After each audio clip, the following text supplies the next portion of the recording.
gon' keep it is real. Say what you want, say what you feel. Ain't nobody really gon' keep it is real like you, like you, like you, like you, like you, like you, like me. Say what you want, say what you feel. Ain't nobody really gon' keep it is real. Yo, what's good, y'all? Welcome to the after party. Yes, sir. After the club, it's the after party. After then we gonna meet in the hotel lobby. We old as shit. Hey man, don't tell nobody. Right. Man, sorry for the delays, man. I had the devil trying to work to keep me from getting to y'all today. Boy, oh boy, I was just telling Quez. It was a trip. Hey, he know greatness is on the way. That's why. Word to Big Bird. Now, the devil don't bother nobody who ain't got nothing going on. Right. Real talk. Man, how's your Saturday going so far, bruh? Man, it's good, man. It's good. It's a beautiful thing. I just confirmed my first speaking gig for this year in June. So that flyer will be coming out soon. You know what I mean? I'll probably put it up tomorrow. But right, real soon. Yeah, I got confirmation for that. So, that was a highlight of my day so far. You know what I mean? Nice. Now, so where's it going to be at? It's going to be out here in Fayetteville, Georgia. 150 Rainbow Way, I believe. So it's called the Boss Up Brunch. This is their third one. I spoke there last year, and then she invited me back this year, to speak again. So I'm definitely going to turn that thing out. Yeah. Oh, yeah, you did that last year. Okay, yeah. Yeah, so now she want me to do 30 minutes. Last year was only 10 minutes. And she was like, "Now I want you to come back and do 30 minutes." I said, "Okay. Right. Let's knock it out." Right. Let's knock it out. Yeah, man. I peeped a little bit from it last year, man. And I mean, who better than you? You know what I'm saying? So I think that's a good look, man. Good look. I appreciate it, man. Appreciate it. It feels good to be wanted, you know what I mean? To be picked. Man. Feels good to be picked, you know what I'm saying? Pick me. Please pick me. Please pick me. I'll do whatever you say. That was an interesting show last night. In case y'all missed it, we were talking about pick me's, whether it was a good thing or a bad thing, and man, interesting. We still never got an answer. It's still up in the air. Man, you know what I'm saying? We're looking for definitions and case-based scenarios that we could use for our research. Right. We're trying to get the statistics together. So hold up a second. Me and Quez, we're the Temptations, and we like to introduce y'all to David Ruffin. Hey, y'all. Thank you for gracing us with your presence. Now we can get the show started, right? Now that I'm here. Let's get it started. Quez is Melvin Franklin. I'm Otis Williams. David Ruffin. I'll accept that. Oh, man. I don't see no shade. What's going on, sis? How was your Saturday? A little restful. A little.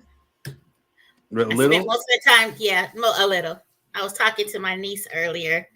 She was giving me her feedback on yesterday's show. Oh man, what was the feedback? Was it good? Was it bad? Yeah, it was good. She said she gonna charge me for using her phrase "at your big age." She want me to cut a check. Wow. That's her phrase. Mm-hmm. So she said if I keep using it, she counting it. So she gonna have me cut her a check. Wow. We'll get that 30 cents out to you, niece. Okay.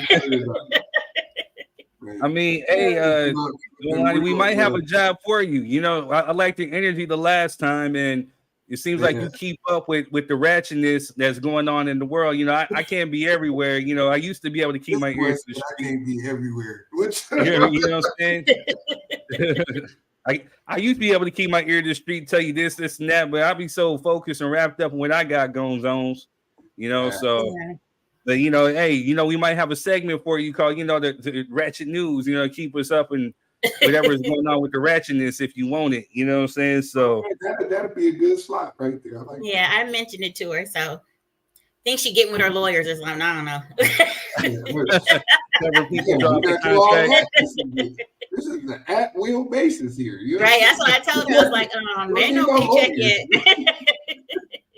I need nobody getting paid up here, amount. I need my own trailer. You know what I'm saying? I need this. I need my own stepping stool so I can be able to sit and see. You know what I'm saying? She'll be here soon. She'll be here soon. Don't worry about it. Yeah. Nah, but that's dope, man. That's dope, man. I'm glad, people are enjoying the content. Yep. Definitely glad. She streamed it on her, she streamed herself watching it on her Kick account yesterday. So some of her followers were watching too. So nice. Definitely. So shout out to the Kick World. And make sure that if you guys are on, you guys are sharing your location or your destinations, I guess. Facebook, Twitter, LinkedIn. Right now Instagram is tripping, but again, we're trying to get the word spread out. Can't just do it on my own. So make sure you're sharing the destination so people can watch in real time with us right here. If you want to come on, we're going to post the link in the comments. Just make sure that you keep it respectful.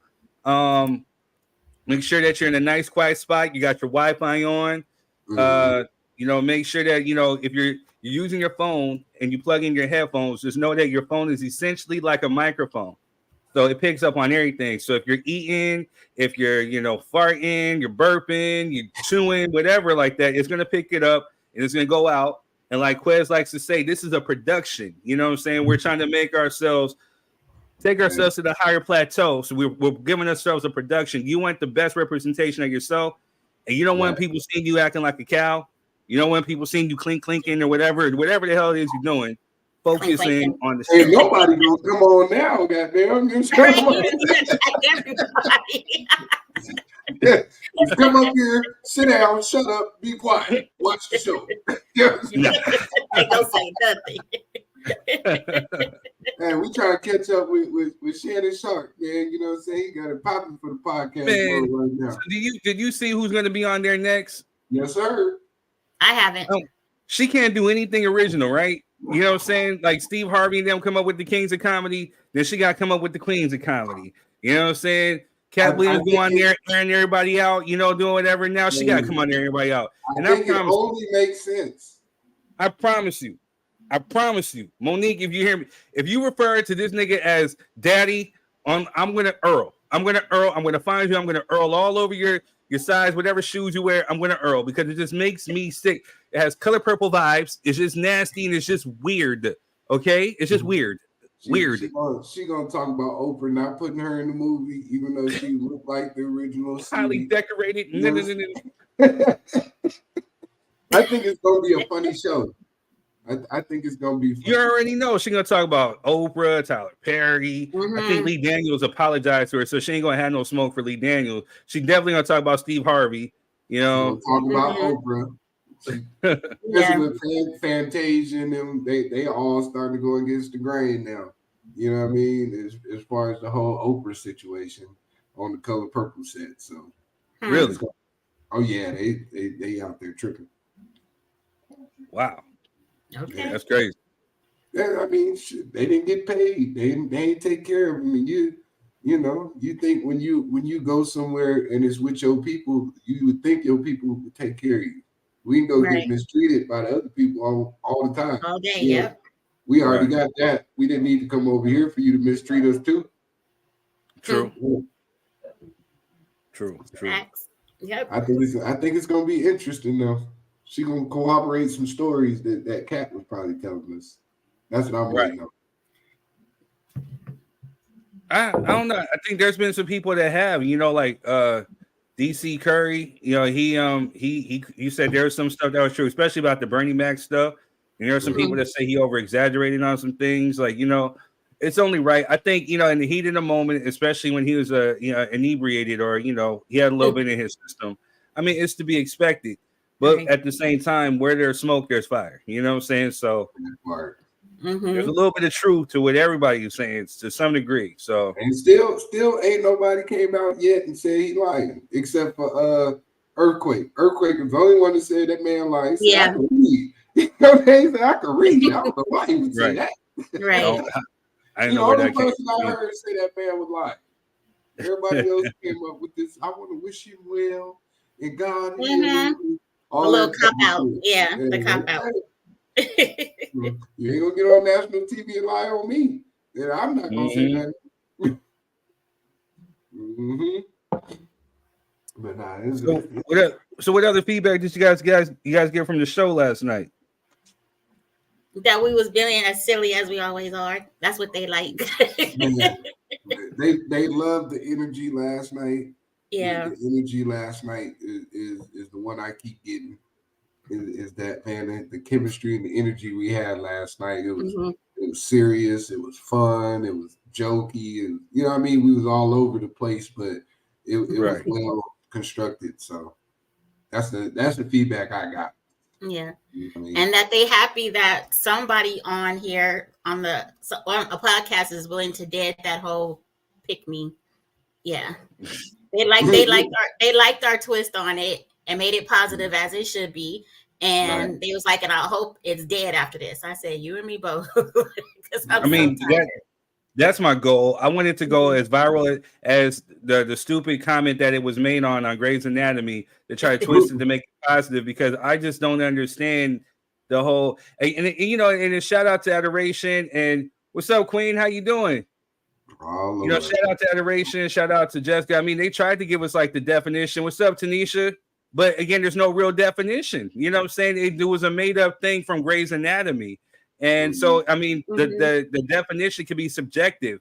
You can say, hey, this over here, this lampshade is a pick-me. And it's subjective to what it could be or what it can mean. But essentially, at the end of the day, the whole goal and objective, if you're talking about marriage and you want a family, the white picket fence and all that, is to get married. You want to be essentially picked. And I hate the term, simp, when a dude is, taking out the girl to go get something to eat, or you a simp, you brown nose knees hoes and all this other stuff. What is wrong with taking care of your queen? You got to start somewhere. Right. Yeah. So. Y'all just going straight from the club to the courthouse. Is that what y'all out there doing? Is twerking and you just go straight to get married? Is that what y'all doing? And skip the dates and all that? You know what I mean? I don't think that happens too often. Just being honest. Speaking of the pick me, apple juice is hitting. We're gonna have a replay of last night. Chantel look lit. It's kind of yeah. Oh gosh. But there was a clip about this whole pick me stuff that I didn't get a chance to play because I was all over the place. But I liked how this girl, she defined pick me versus pick. So I want to play this clip and then get your guys' 3 cents, see whether we agree, whether we disagree. Again, if you guys want to be a guest, I'm gonna put the link in the comments. You can click on and come on. Yeah. Shannon, what's good with you? What up? What is a pick me? So basically, it's a female that seeks male validation by directly or indirectly insinuating that she's not like the other girls. So basically, like a female simp. She just allows guys to walk all over her, does the most just to get their approval. Now, there's a difference between being a pick-me and being a female that wants to be picked. A female that wants to be picked is somebody that actually would understand men or understand the man that she wants and adjust herself to be chosen. If you see a person that you want, then you put yourself in an environment, a situation to attract that person. That's a person that wants to be picked. As long as it doesn't compromise who you are as a person, your morals, your values, there's nothing wrong with adding a little bit more to yourself, growing yourself as a person to become the person that the man that you want needs. You should just play that last night. That would have saved us a whole lot of conversation, sir. Yes. Bro, you made us go through all of that. It was a lot yesterday. Hey, she broke it down. Like, you know what I'm saying? Those terms are not interchangeable. Pick me and wanting to be picked is, you know, essentially two different things from what she's saying. You know? Right. So do you guys agree? People are using them interchangeably. Like, you know, if a girl puts herself in the environment where she wants to find the man that she wants, she's considered to pick me too. And I think that's where the confusion comes from. Right. Most definitely. So do you agree? I think she hit some key notes. I think she hit some notes that we were trying to also press on yesterday. Yeah. So, but at the end of the day, like I'm gonna have to try to keep that word out of my mouth because I really do not like it. Because even though we've used it, yesterday as to see it as a positive, a lot of people still using it as a negative, almost as a form of bullying. And I'm just not a derogatory term. Yeah. You know what I mean? Right. So I get this a separation that she, spoke on. I get it. Like Quest said, we should have played that yesterday. That would have deaded the conversation 15 minutes into. Right, we just had a whole 45 minutes worth of conversation. I don't know how many times I don't said the definition of it, and that's not what. No, it ain't even in the dictionary. So there ain't no definition. I'm done. It doesn't exist. Yeah. That's what I'm saying. You can find simp in the dictionary, but you can't find pick me. It was made up from Grey's Anatomy. Yeah. Like I said before, I said this on here and I'll say it again. It probably was brought on and encouraged by some bitter women who are not getting quote unquote chosen, or the dude who's looking at them is looking past them to get either with the home girl or get the girl over here, and they're not choosing them. So all of a sudden they're pick me's just because they have the same interests or the same likes or the same similarities with this dude. So all of a sudden pick me. So it seemed like it was something that was derogatory, that was kind of like meant to throw shade at the girls who were getting it, and a whole bunch of other people ran with it. So you could either be bitter with the cats, you know what I'm saying, talking about them did it, or you can change your way your thoughts and actually find someone that's going to be suitable for you. Them did it. With the cats doing what? Them did it. Talking to themselves, men hate shit. I hate men, what I'm saying, with their little toys and whatnot, so I'm just saying. Not the dumb Diddy. Oh, man. What's up, Greg? So, Greg, are you saying 3 cents because you want to come on, or are you saying 3 cents you shine this out? If it's the shout out, shout out because the link now, Greg. Yeah, because you have to click the link now. We have upgraded. Yeah, we done moved on up to the east side. Now the link is pinned in the comments on Facebook. If you're on Facebook, the link is pinned in the comments. So you gotta hit that link, and then that's how you come on. You know what I'm saying? We didn't upgrading and we done changed our ways. Yeah, we bougie now. A little bit more bougie now. A little bit.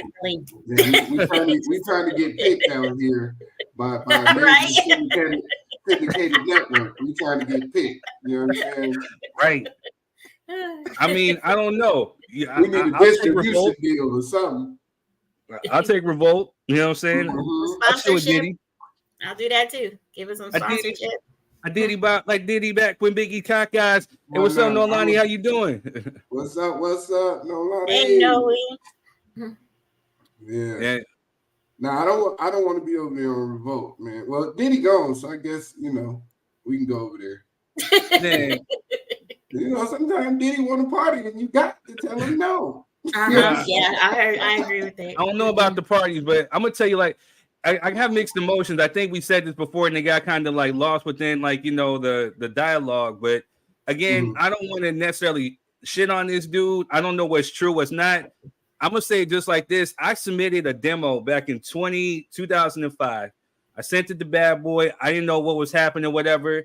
I thought they weren't interested. And so I gave them the information. I passed on the information to Jason, which you've seen on here, because they're looking for reggaeton artists. His manager called them and was like, hey, do you know a guy named Third Degree? We have his demo here, but we don't have any contact. And it just so happened that, they knew me. And they're like, yeah.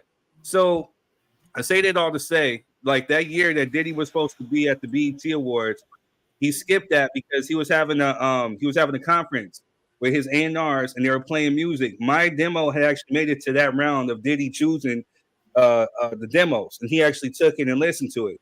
Now, what happened was, I think there was a mix-up between one of the A&Rs. I think he wound up losing or something, or leaving or whatever. So it was lost in that whole translation. He would have actually gave me a shot.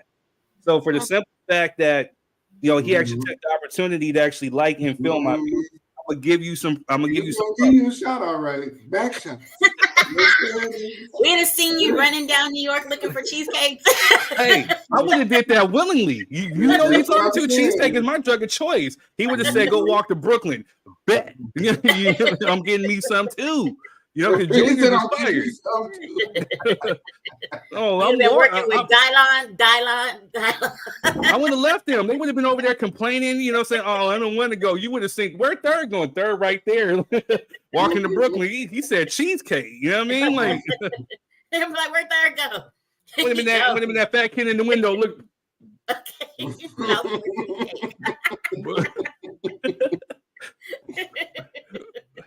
Man. It would have been nothing. Nah, that would have been dope, though, sir. They was mad. They was mad. They had to walk to Brooklyn and go get some cheesecake. Me, There probably wouldn't have been no cheesecake left when I got back. I'd have told word. You know what I'm saying? Like that's punishment, and right. That's the record deal too. Hey.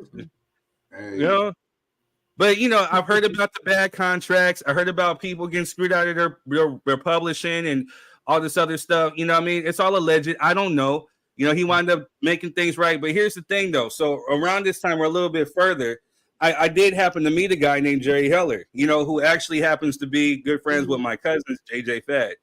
And, you know, the thing is with that, I learned earlier on that you have to learn to read what it is that you're signing. You get what you negotiate. You know what I'm saying? You can't just sit up there and just be, you know, like mesmerized by the bright lights and by the money and all this stuff. You actually have to sit up there and learn what it is that you're signing. So I went to school, music business to actually learn how to read a contract. You get what I'm saying? So it wouldn't have been a thing of taking on my publishing. Hey, you may get a piece, but I know that essentially that publishing is how I'm going to eat, how my children is going to eat, especially if I write a hit. And you're talking about residuals, mechanical royalties and everything that I might get paid for. So I'm not giving that up. You may get a piece, but you're not getting the whole thing. And if you can't adhere to what it is that I want to negotiate, then cool, I will go somewhere else. But I'm not just going to sit up there, just get in a desperate situation and sign something blindly. And that's what I learned. I learned from the mistakes from the past. And, you know, and I learned from what I had to learn for the future. You know what I'm saying? So that's the position that I was blessed in, to have family that was actually in the industry. Right. But which unfortunately, that's how a lot of these people get in the industry, though, because they're blinded by the opportunity that they could be famous. You know what I'm saying? And they don't take into account that you still got to read that contract. You might have just signed your life away. Yeah, and don't even know. $150,000 advance. That you got to pay back 3 times. You know what I'm saying? Before you get a check. And that's, Greg, so Greg, we will unmute your mic. Or you got to unmute your mic. What up, Greg? I got What's up?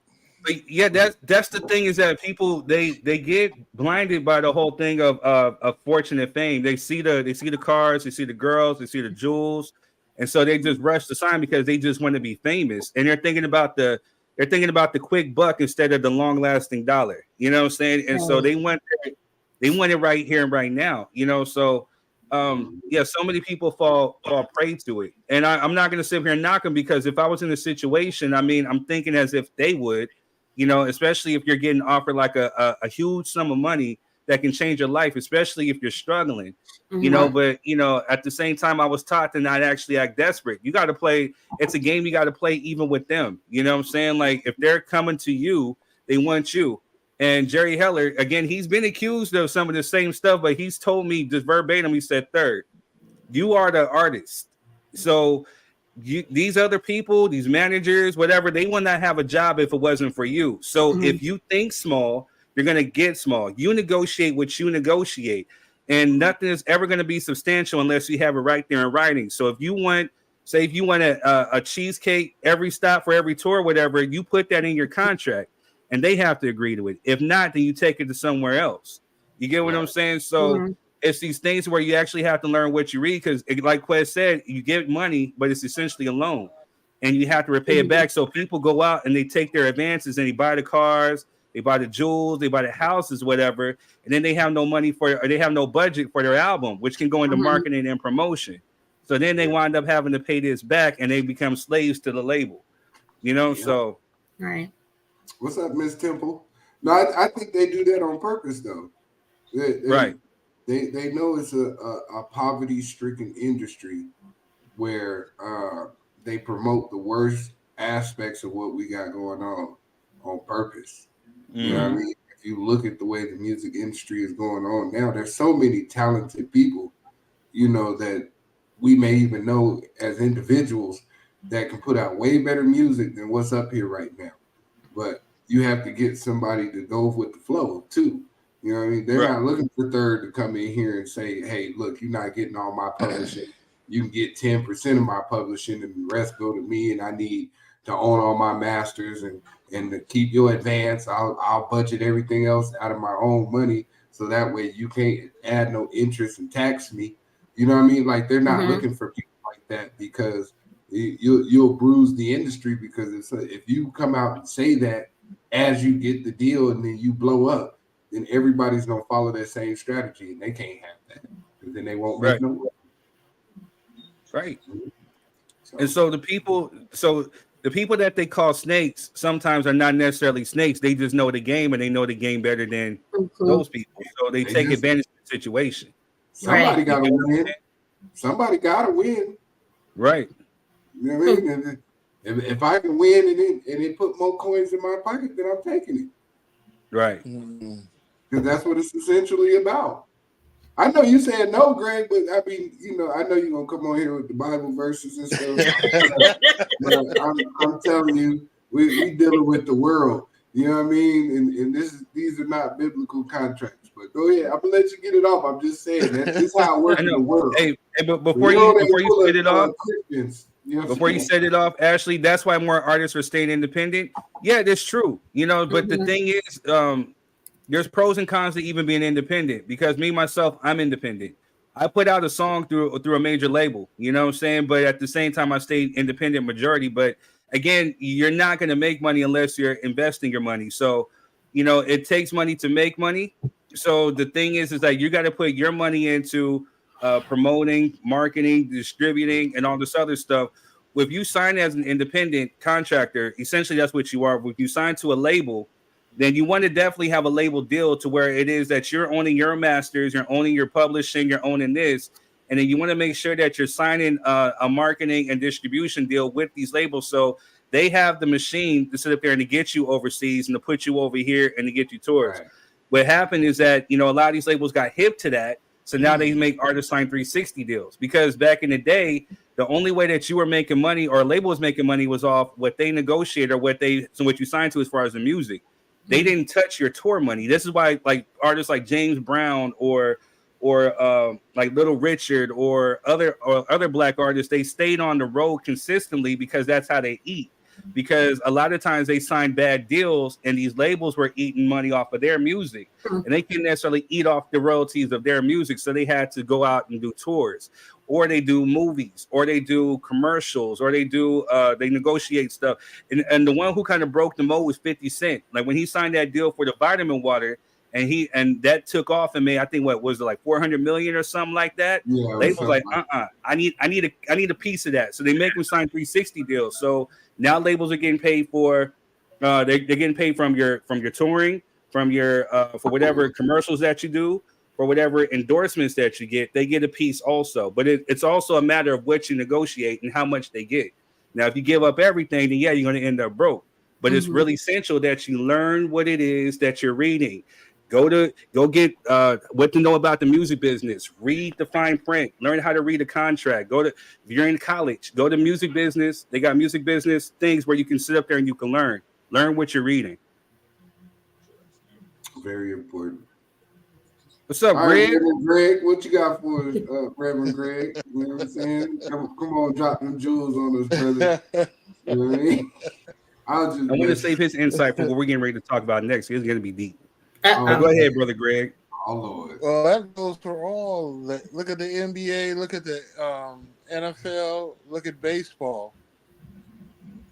if you don't know what you're signing or what you're reading, that publisher or whatever they call themselves, they're sharks in the city. Mm-hmm. They explain it to you, but they explain it to you in non-layman's term to where, oh, you see that big old 6-figure, and you're saying, oh, I'm gonna get the money. But by the time you get the money and it trickles down to you that's putting out the product, you get the little penny, nickel and dimes. Right. And Magic Johnson tried to explain that to a lot of the young cats that are coming up in the NBA. And they still got. So you're right, Greg. You live and learn. So that's the fortunate thing. For those that don't know, Greg is he's my cousin on my mom's side. So the one thing I can say about my mom's side for sure, especially my grandmother, God rest her soul, was that my grandmother kept her head in books. So by the time that I was like 4 or 5, I was already reading like encyclopedias because I had questions. So as soon as I learned how to read, she had me in the encyclopedias. Okay, if I had a question, go look up who this is. We had to read, you know what I'm saying? So that was the thing about education, and reading was really fundamental in our household. So therefore, you know, I had the Magic Johnson books, you know, so I'm reading what it is he's saying. I'm listening to what he's saying. I have so many biographies and books, you know what I mean? It's just, you have to know what it is that you're getting into. And that's what I was always stressed on by my grandparents. Did you also read 3,000 books a year? Oh, you beat me to it. Nah, it was 300,000 books a year. You beat me to it. I gotta be had a high IQ level of 4.5.6 thousand, you know. How he gonna play the pimp? I'll play the pimp. Yeah. Oh, you beat me to it. Because that's what I was just waiting for, a little bit of an entrance. We own it. We own it. Oh, God. We got it. Don't worry about it. Man. Yeah, building your brand 101. Hey, I like that. I know the author. Yeah? I am personal friends with the author. Hey, set that up. Hey, can you see if he'll do an exclusive show with us so we can interview him one of these Friday nights or maybe for an after party? Can you do that personally for us since you love us so much, Reverend Greg? Why you look at me like that, bro? Come on, man. I'm being so serious. I know you are. I was trying to ask in my most humblest way, you know what I mean? Because we need the exposure, man, and things like that gonna take us over the top. It's gonna help us build our brand 101. You know? And it'll help others who are watching too build their brand 101. Just like all the knowledge y'all just dropped, it doesn't just have to be for the entertainment industry. It's for anybody who's trying to start a business or who owns a business. Like if you're partnering with someone, you need to be able to know how to read them contracts. If you're, you know, or if you create the contracts, you need to know what you want to put in those contracts. All of that stuff needs to be known. So it's good knowledge for anybody. It's not always about the mega 500 companies.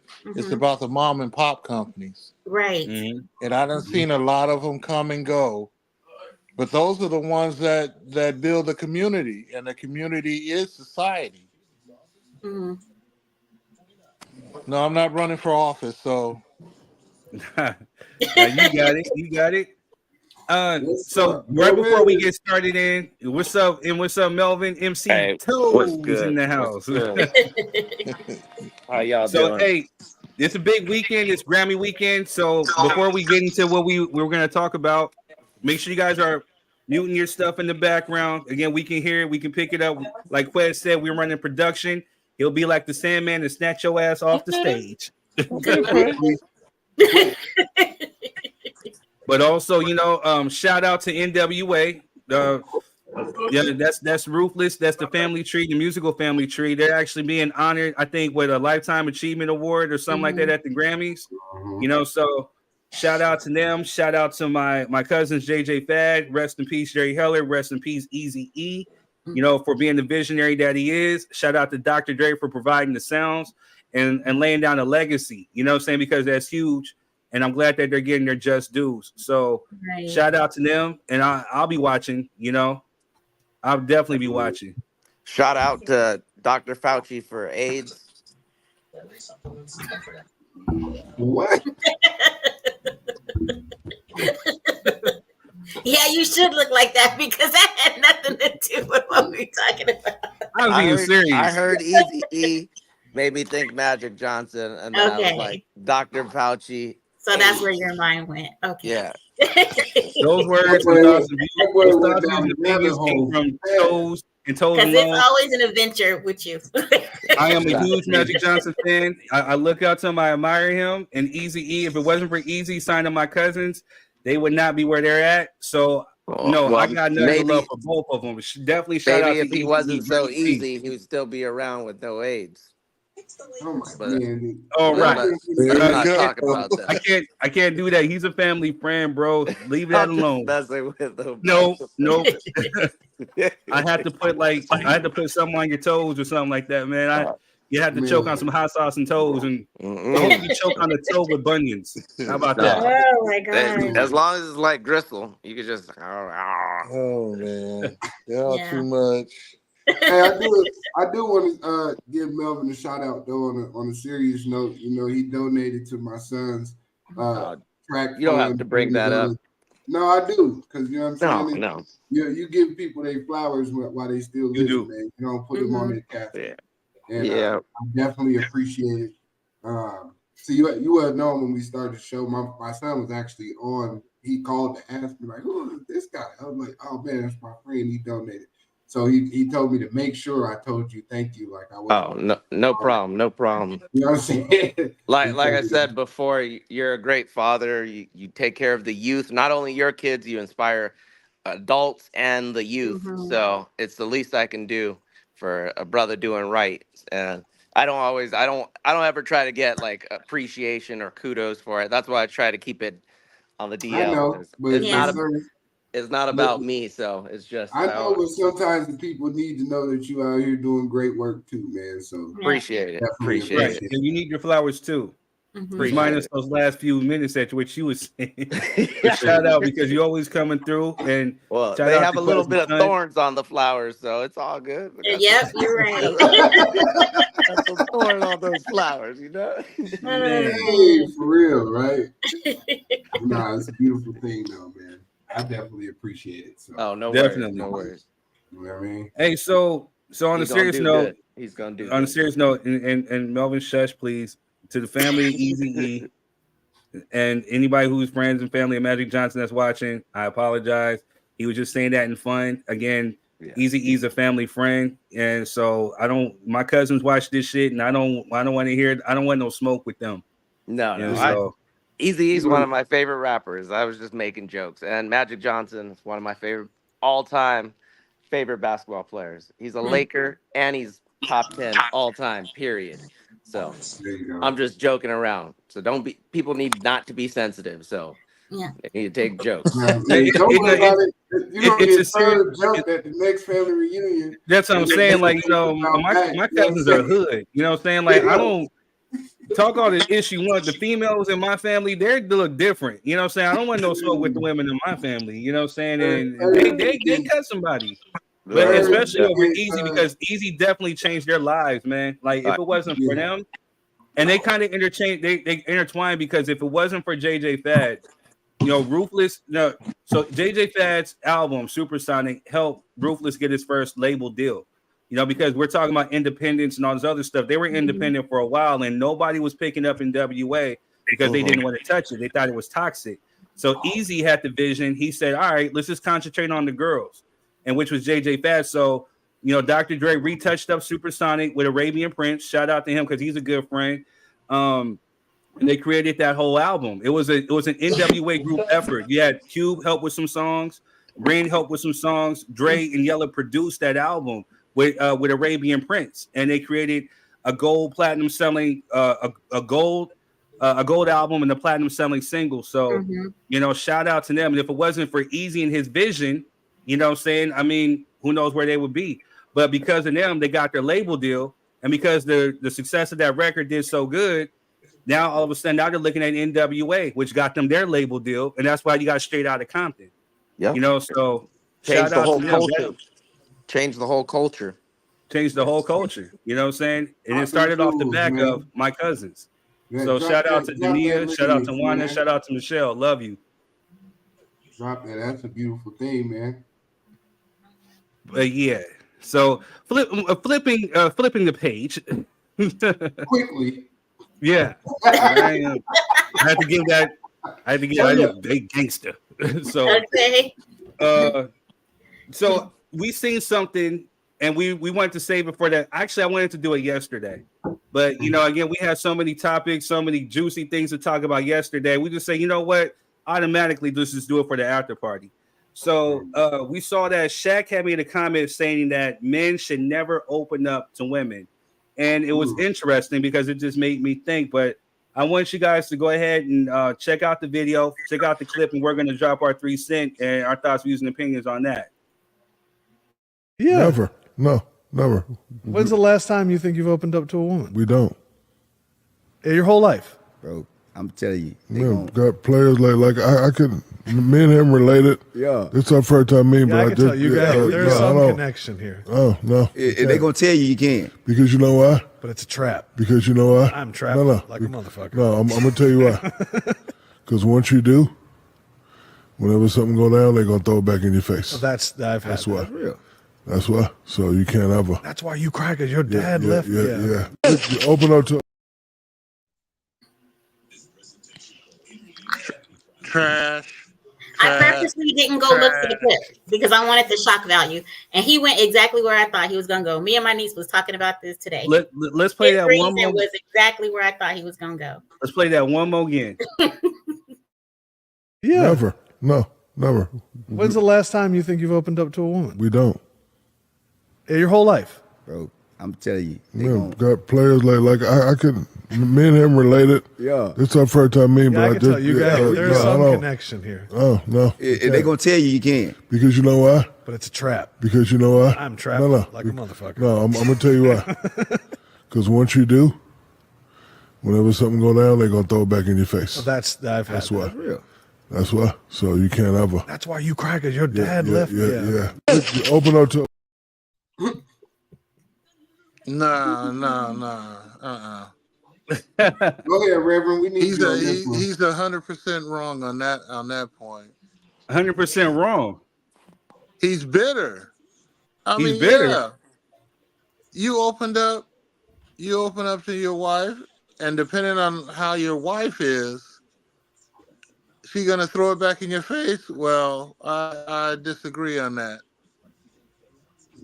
I totally disagree, because if you have the right woman and you guys are truly wanting your relationship to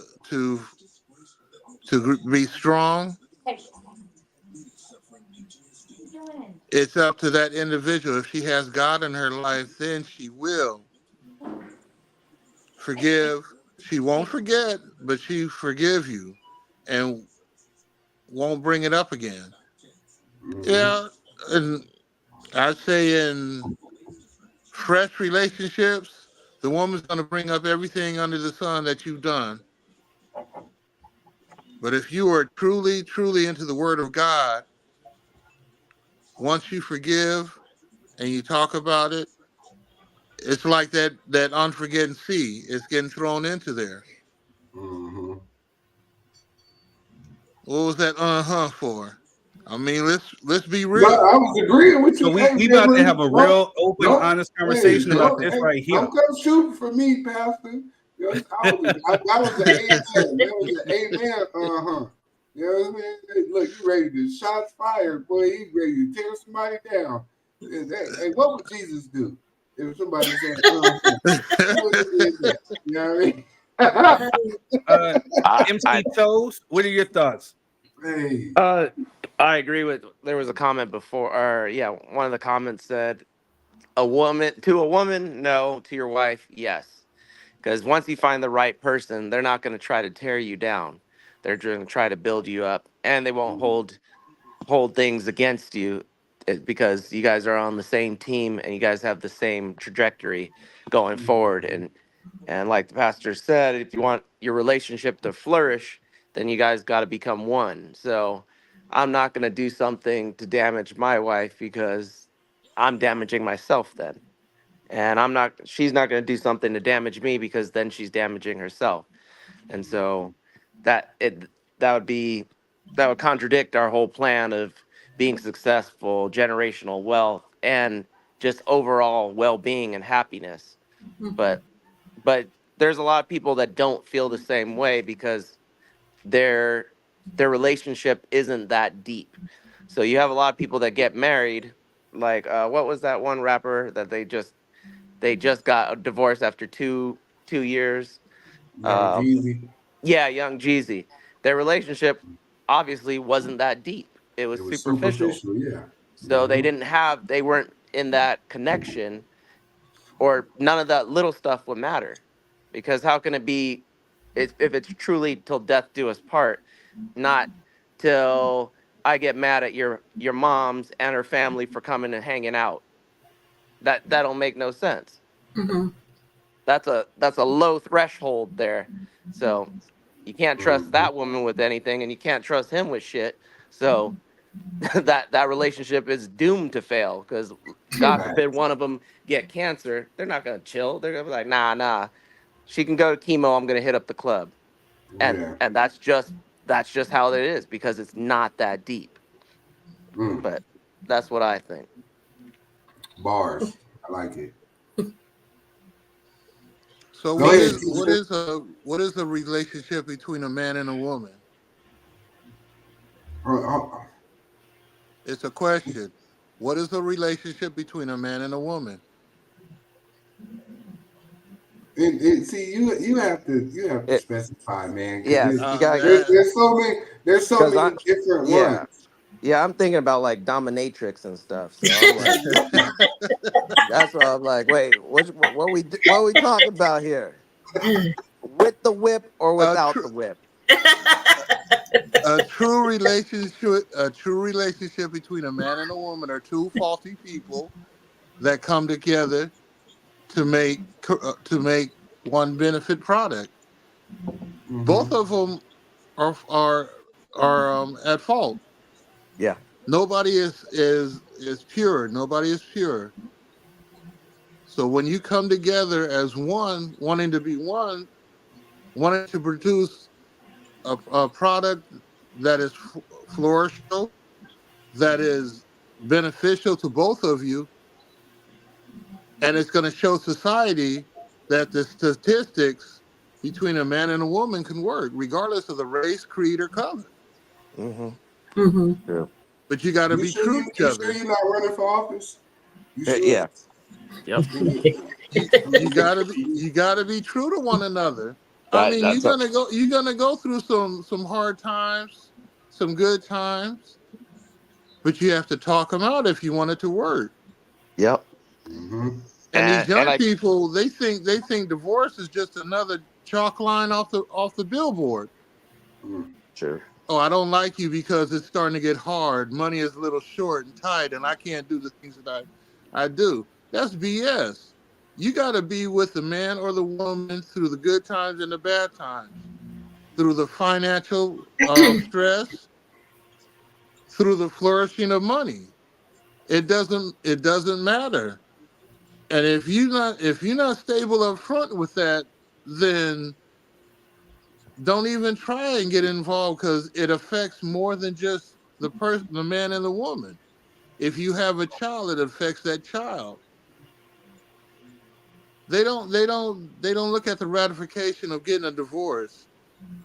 Getting a divorce upsets the whole ecological system of a marriage. Kids, the man and the woman. The woman is bitter and she brings that onto their next relationship. The man's bitter and he brings that onto the next relationship. And the kid is just so twisted between mom and dad that he don't know which way to go. That's why he does drugs. I think the main word here is trust. Like, you should be able to trust your partner enough to where if there's things that you want to discuss or share, and not even just in a difficult or a problematic situation, maybe you want to share what's going on with in your past, and this is the reason why you are this way. This is why you've shut down, because you haven't been around someone to trust enough to tell them that. And if that man trusts you enough to tell you, like, this is what's going on, I think it's a very low blow to throw it up in their face the moment that you have a heated argument. And with two people who are into each other, in love with each other, you should be able to have conversations. It doesn't always have to be an argument. Argument is escalated, yelling and screaming where no one is listening to the other person. All they're trying to do at that point is get their point across to the other person. You need to be able to listen, and not listen with a response. Listen, take it in, then formulate your response, not just jumping in trying to make the other person stop talking, so that you will be able to understand each other. Because I was a person that has done it where we got into it, but it was an argument, heated argument. I learned at that moment that wasn't my person, because if we're always arguing and we keep throwing up stuff in the past that I forgave you for, you forgave me for, no, why are we still in this situation if we're going to always keep throwing this stuff back and forth at each other? It's just, it was going to be a miserable relationship, and it was time for us to separate. Did you key his shit? No, I've never done that stuff. I know you keyed his. No, I've never keyed, but I have drove down a public street with him attached to my I'm gonna start calling you. Wait, hold on, Melvin. What did you say? We were in a heated discussion outside, and he didn't want me to leave, but I needed to leave because I knew it was going to turn physical. So I hopped in my car, and he hopped on the hood of my car. And was I supposed to stop and be like, get off my car? No, you wanted to hop on the hood. I'm rolling down the street with you on the hood of my car. Skirt. I'm going to start calling you Tisha Keys from now on. That's it. Tisha Keys. You be keying up people's shit. No, I'm not. Nolani, she crazy. Nolani says she crazy. Hey, let's read some of these comments real quick before we jump out here. So Ashley Temple says that's wrong on their part. Your significant other should always feel safe, emotional. Mm-hmm. Maturity is everything. And that's the thing is should. Ashley Temple. Right. That key word there is should. Yeah. Leilani Price says a husband should be able to go to his wife with anything comfortably and not worry about her throwing in his face later. Again, the opposite word is should. Jamie and Benny, what's good with you? But the statement said open up, not admit fault. Two different things. True. Mm-hmm. Oh, then he said that's what happens with the car. So yeah. I mean, again, the operative word is should. Now, again, we talk about emotions, especially when they run high. We don't know if people are drunk, whether they're insecure, whether they're feeling the way, whether they're angry. Because, again, we said it on this podcast before, hurt people. So in the midst of that, you know, saying you could be looking for any and everything to try to get underneath this person's skin to try to hurt them. Mm-hmm. And the best way sometimes that you can hurt the person closest to you is with words, or, you know, sometimes by actions, you know what I'm saying? But more importantly, more so than ever, it's words. So, you know, I mean, things happen in heated arguments. Now, we've all been in them, you know what I'm saying? So there's the fact that, you know, sometimes somebody may throw something in somebody's face, and it can happen, you know? And it's a thing to where it's like, it's not so much as like, okay, you should be able to feel comfortable with your wife. You know what I'm saying, to tell her certain things, or you should be able to feel comfortable with your girlfriend. But the thing is it's like sometimes we as men, we do have pride. And, you know, sometimes we're afraid to really open up and show our emotions because of that simple fact. It will get thrown up in our face later, especially if we're showing our vulnerability. You get what I'm saying? It makes us sometimes feel as if we're weak. And especially if they hold it over you and say that, well, that's why you go crying ass. I mean, again, you never know what someone's going to spew. And we talked about this yesterday as far as the word of the day was projecting. Sometimes people project their hurt onto you. Right. It just happens. It's human nature. But I want to play a clip. And then we'll get to Quez, or Quez was taking a break. I was getting ready to get to him, but he disappeared. No, I mean, you go ahead and play the clip. I had to talk to Denisha real quick. All right, cool. So I'm gonna play this clip from Gayle King. Somebody said to me once, they said, Gail, look at your shoes. And I looked at my shoes. What's wrong with my shoes? Look at your bag. Look at your coat. Look at your friends with Oprah. You know, a guy looks at that and goes, I can't compete with that. But my thing, it's not a matter of competing. I'm not looking for somebody to compete. You want somebody who has a sense of humor, who's very secure, who's not intimidated by whatever all of this is, that just sees you for you. You know, I went on a date and I was really excited, very excited about it. We had gone out maybe 2 months, and then he said he really needed to talk to me. He wanted to have a private conversation. Okay, sure. What is it? Do you think you could lend me $4,000? And I'm like, oh God. He jumped out with 4,000 out the gate, though? I know. It's so funny. funny. He didn't test the water? You know what Oprah said? Oprah said, God, I would have felt better if he had said $40,000. You just went in your purse. Here you go. Here you go. Get out of here. I don't carry cash yet. They just asked you to cash app him now. Huh? You just could have cashed apped him now. I know, guys, but I was so crushed because here's somebody who was making, 6 figures, successful. And when I said, could I ask what it's for? He said, yeah, it was for a child support issue and to pay a payment on some furniture. And Oprah goes, oh God, this is just getting worse. And I said, okay. And he said, this was Sunday. And he said, I promise I'll pay you back by Thursday. I promise I'll pay you Thursday. Okay. But I wrote it because I thought it had to be very difficult for him to ask me. And so I wrote it, and I just figured that would be that. That would be that. And he did pay me back on Thursday, but I didn't feel the same. I didn't feel the same. I didn't feel the same. But he did, to his credit, pay me back on Thursday. But it just changed the relationship for me. It changed the relationship for me. 2 months, and you're already digging in her pocket? Yeah. I feel some way about that. Both ways. No. I don't even let my friends borrow money after 2 years, let alone 2 months. She only knew him 2 months. But here's the thing: you guys are missing the operative word. He paid her back when he said he would. So it's not like he was trying to just dig in. No. Hold up, player. I'll let you get on the pulpit. You know what I'm saying? Like, he told you, walk yourself to the pew. Nah, you know what I'm saying? She asked because it was a delicate situation. She said he made 6 figures.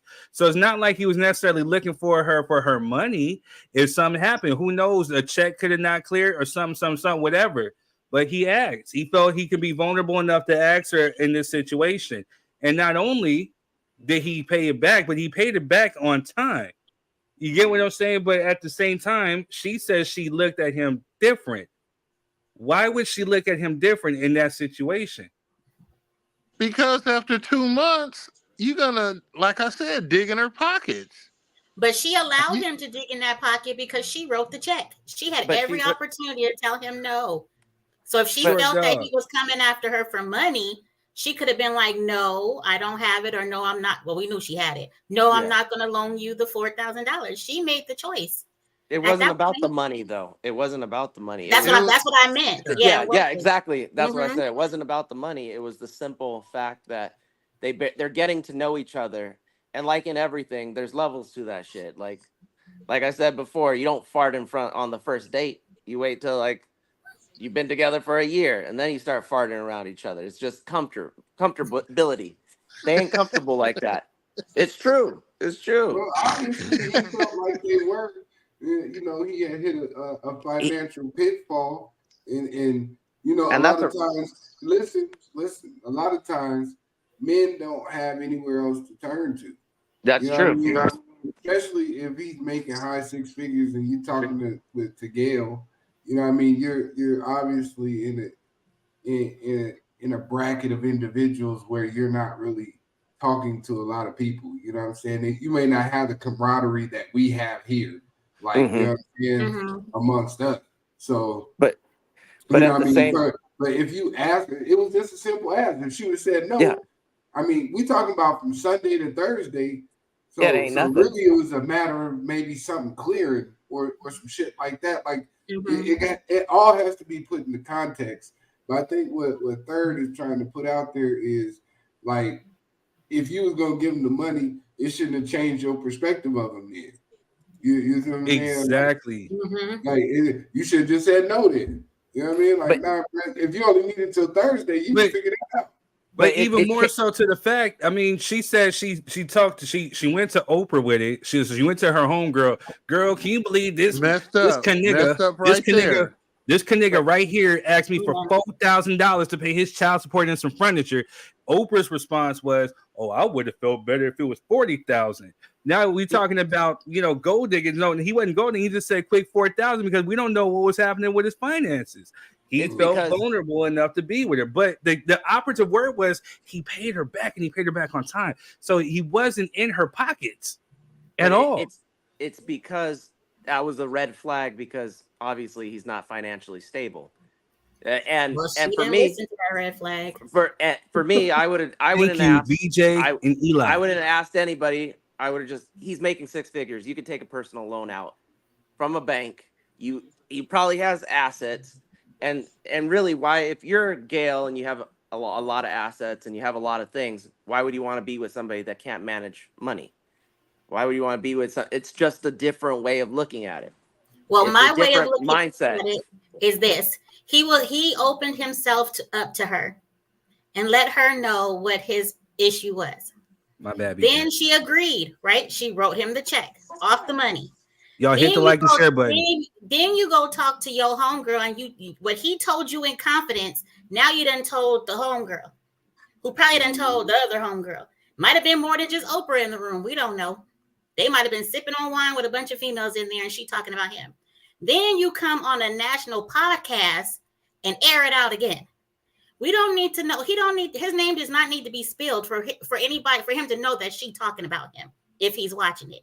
So whatever he said to her in confidence is no longer in confidence. She brought it back up.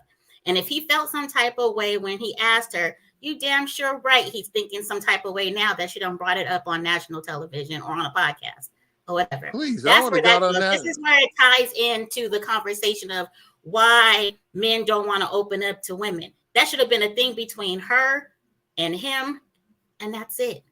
That's all. I have another clip. Oh, I'm clipping. Call me the San Diego Clippers today because I refuse to call them Los Angeles. The Clippers will never be Los Angeles. I love the Clippers. But here we go. Here goes this clip right here about 50-50. Here goes the trigger word. Oh Lord. All right. Man currently trending online for asking his wife to go 50-50. For those who can't read the small print, it says, my fiance and I have been together for 2 years. When I proposed, she moved in. I pay all the bills on top of that. I've been handling all the wedding planning expenses. I came to her and asked her if we can go 50-50 on the bills until the wedding is over. Money's a little tight when the wedding is $75K. She flipped out on me and told me her going 50-50 is a roommate situation and not for a wife. She says she's not comfortable going half because as a man, I should take care of the household. Mind you, she makes over $85K annually from her job and can splurge freely because I cover everything. She said her dad told her she should think about going through with the marriage because I'm not a provider for asking her to go half. What do you think I should do? So I'm asking y'all, what do you think that this man should do? Run. Get away from that. I know what she should do. She should marry her daddy. Because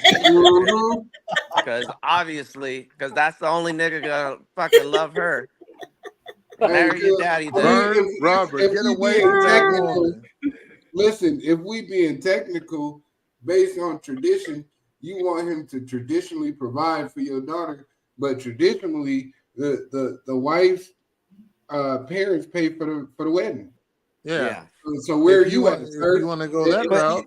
He asked her to go 50-50 to get through this situation, then you should cover her 50. How about that? I'm all about 50-50. I'm all about 50-50 because the consensus of the comments is 50-50. They just told him to run from her, leave. I'm all about the breakdown of 50-50 because if she leaves, she gonna take half anyway. So I don't want to hear that shit. You have 2 houses. She gonna leave with one of them. I would have cut my ties right there. Exactly. Said, okay, so we can't. You still want me to pay for everything when I'm asking you as my soon-to-be wife? Can we go 50-50 on what we're doing until the wedding, until after the wedding, and I'll resume that role of taking care. I would have dropped the mic and said, "I'll see you. Peace. Get your stuff. Sounds I'll like get you're my gonna stuff. be 100 at your daddy house. That's what it sounds like. Yeah. Sound like you're gonna be 100 at your daddy house. Like you can take your 50 and run, and I'm gonna take my 50 and run. We go separate ways. Exactly. That's it. See, I tied in this clip because again, he was vulnerable with his woman and asked, "Hey, can you go 50-50 with me until the wedding?" You know what I'm saying? But that's just, they shouldn't even be engaged. Why are they engaged? But hold up. She was a gold digger before that. Player number 2. Now I said he was vulnerable with his woman and asked, "Can you please go half until the wedding because things are tight?" And she threw it back in his face. So for the ones that were saying, "No, Shaq is wrong," is this not some of the stuff that we're seeing that's validating his point? No, it's not. But everybody on the panel agreed she's crazy. Everybody, not one person says she's right. So no, Shaq is wrong because she's the wrong person to trust. Obviously, she's selfish. She's talking about, "Oh, my daddy this." Well, obviously you didn't marry your daddy, so you better go out there and look for him. And it doesn't make any sense. But this is my problem. Thank you, Vinny. Even more so than that portion of it. Like if you are with an individual, he's paying 100% of the bills, and you make $85K, and all you do is splurge your money. We're not making no investments. We're not trying to create generational wealth, and you are just frivolously spending your money. Like, sir, you got with her because she looks good on paper. That was your problem. She looks good on paper. She got a good job. She you know what I'm saying? She gonna look beautiful, all that good stuff, and you get to walk around with an arm piece of a shallow motherfucker, because that's what that is. And on her part, he said only till the wedding. You couldn't hold out until after the wedding. You couldn't pitch in until after the wedding. He didn't say blew the bag, man. You blew the bag. Nah, yeah. No, well that relationship was doomed to fail. Let that brother get and for her daddy to jump in and say that she should leave him, sir, you're a coward as well. You know what I'm saying? Well, you are an individual too. We see what product he reproduced. This is the reason why I brought this up, because again, and I hate dating. I'm glad I'm out the dating pool of these times because it's trash. But this is the mindset of a lot of these women. Oh, if I pay a bill, then might as well go get a roommate. Like, I heard that stupid ass term, and I'm like, shit, you're a roommate? All right, so. And then another thing was, well, if you're already doing it by yourself, then why should I contribute anything? Motherfucker, because again, I'm already living by myself. So if you're coming in, then yes, that's an extra damn bill. So I got to pay that. And the thing is like with men, we're taught to shut up, just keep our head down, grind it out, whatever. You don't know where this money is coming from. You don't know if shit is tied up on us just to make sure that you sitting over looking good with your weaves or getting you the bags or whatever. So you can go splurge. You don't know what it is that we got to go through to actually make sure that we provide this shit for you. You don't know if we out there slanging a little dope just to get a little extra. You don't know if we're working overtime or we got to work 2 or 3 jobs while you're sitting over there just sitting on your ass. You know what I'm saying? Like a real woman, in my opinion, is going to sit up there and read the room. If she really loves this dude, she's going to be like, all right, well, I see him working. Well, shit, let me take some of this load off him. Let me pay a bill. You don't got to pay all of it. Let me pay something. You know what I'm saying? Because that's what we're talking about, the biblical thing and being traditional. That's what a wife is supposed to be, as a helpmeet. Again, you don't know if this man even has to ask his people, to go for some money to sit up there and to help you out while he has an able body over here, and he's vulnerable asking you for help, but you throw it in his face and you reject it. Who hurt you? Goes back to what Shaq was saying. You Who know, hurt you, sometimes this Third? is why men have a problem being vulnerable with women because we This get seems thrown back into personal. our face. This seems personal, Third. Who hurt you? You know what I would have did? Somebody I hurt would have you. got her He's in my digging out of car. his past. He's going into his past Yeah. deep. Well, not I would have everybody got can in. sell I would have fucking took her clothes in on my OnlyFans car to get extra money, Melvin. What? Not on everybody can do the that. real. I would have Not took her everybody in can my do what? car, took Hold her on to a her sec. daddy's house, and said, "Till death do you part." I'm out. Right. And Dropped dropped her her right off out the just like doorstep. that. I Yep. said Yep. not everybody can suck toes on OnlyFans to get extra money like Melvin. Hey, you gotta do what you gotta do. You gotta do what you gotta do. Ew. You gotta Come do what you now. gotta do. But this is the problem. See, and this I know Third hate when I use this as my analogy, but it always shows up and it's so prevalently true. When you get into a marriage, it is essentially a business. You have to run it as such. I know you hate that, but the more and more you put up examples, you see it in the form that it should be seen in. You don't when you run a business, you don't go out and get everybody that's just like you. You find somebody that is stronger in different areas than you are, and you know what I'm saying. Everybody got to chip in. So even if I can pay all the bills with the extra funds that you bring in, how are you going to elevate the company? You know what I'm saying? The company being our last name. How are you going to elevate the company so that 20, 30, 40 years after we die, the building don't got to shut down, meaning our kids, meaning our children don't got to start back over from scratch because we lived frivolously and we just spent money on Gucci bags and trips and you know what I'm saying, doing photo ops of life to look good. You know what I mean? If you can't see that as part of being in the yeah, exactly. So Ashley says, but what would happen if your husband was no longer able to do? Then what? It's true. Yeah, she's gonna leave him. She's going back to her daddy house. Yep. No. More importantly, she's gonna bounce to the next dude who's flashing a wad of cash in her face, thinking that he can take care of me, he can provide, and all this other stuff. And she's gonna take half. She's not gonna do that. She already make a high 5 figures. You know, But she's taking half. She's upper taking class half. bougie. So she already making 85K. She gonna go back to her daddy house, cry, and her daddy gonna, you know what I'm saying, sit there and placate to all her feelings. Believe me, I got daughters, so I know how this shit go. You know what I'm saying, baby? Who do I need to shoot? You know what I'm saying? Like this energy we be on as dads. So yeah, you can come on home. Yeah, don't worry, leave that crippled nigga at the house. Come on home. You ain't got to put up with that shit. That's what you know what I mean. So you gonna run home. You still got your 85K, and you gonna sit over there and splurge at your daddy house because he ain't gonna never press you about paying nothing because this baby, I got it. And then you gonna wait, find another relationship, suck somebody else into this horrible fantasy that you got where you get to make all this money and keep it to yourself, and this man got to go work himself to the bone in the grave and spend it all on you so that you can look good and show all your friends I just bought a Maserati truck and you know what I'm saying, I'm in the south of France. It's a never-ending cycle. So as fathers with your daughters, you have to let them know that there's still some culpability that you have to be responsible for as being a woman. It's not just the world taking care of you. Of course, we all want that to be our daughters to be treated like princesses and young queens and all that good stuff. Of course, that is the ideal situation.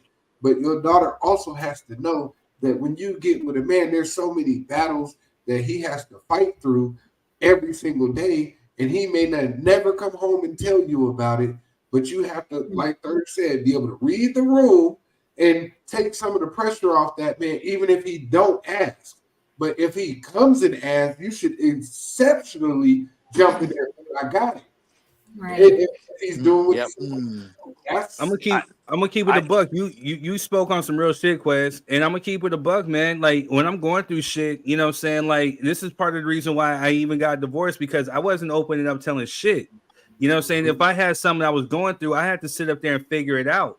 You know what I'm saying? I couldn't necessarily cry in front of my ex. And even though that's what she wanted, but again, I didn't want that to be thrown in my face, or I didn't want to look vulnerable. I didn't want to look weak. So I would cry in the shower, or I would take out my frustrations at the gym, or sometimes I would just shut down. But I move as such to now to where I don't ask nobody for shit if you're not necessarily my family. I trust my family. And even with still within that being said, some will probably throw it in your face, but you got to know there's only certain people within my family I fuck with there's only certain people in my family that I actually know who I can actually trust to actually be vulnerable with. And there's some that I don't, because I know that it'll probably end up on three-way street. You get what I'm saying? And so it's just like, as far as that, I figure out a way how to go get it. If I got to sit sometimes when money is tight, if I got to sit through the weekend with my head down, I guess I got to sit with my head down, eat peanut butter and jelly sandwiches, whatever, because I can't depend on nobody else but me or some of my family in order to get it. And there comes the frustration is where you don't have nobody to really have your back like that, where someone's going to sit up there and say, hey, I got you today. You know what I'm saying? Or what is it that you're going through? Or talk about your problems, because anytime that you try to open up, it always reverts back to them. You know what I'm saying? So this is why a lot of men shut down and they're not vulnerable with their women, is because it becomes a thing of them singing in the key of me. And then at the same time, on the flip it, there are women out there where, we as men, we got to read the room for them too. You know what I'm saying? We got to be able to do for them as well. So I don't want to just, down women or make it seem like I'm down to women, because there's some good ones out there. But in this sense, when Shaq is saying like, never open up to a woman, someone said that, because I've been in situations to where I was vulnerable to this shit got thrown back into my face. You can't circle back and try to make that your point, though. I don't think Shaq's right at all. Shaq is wrong. You don't like Lakers, Melvin. Shaq is not right. I love the Lakers, but Shaq with that one, boy, you went down sentiment lane and came back with the ended it with bullshit. We not doing that, son. Yeah, Shaq is 100. No, Shaq is 100% wrong. 100% wrong. And listen, you gotta pay attention to who you taking advice from.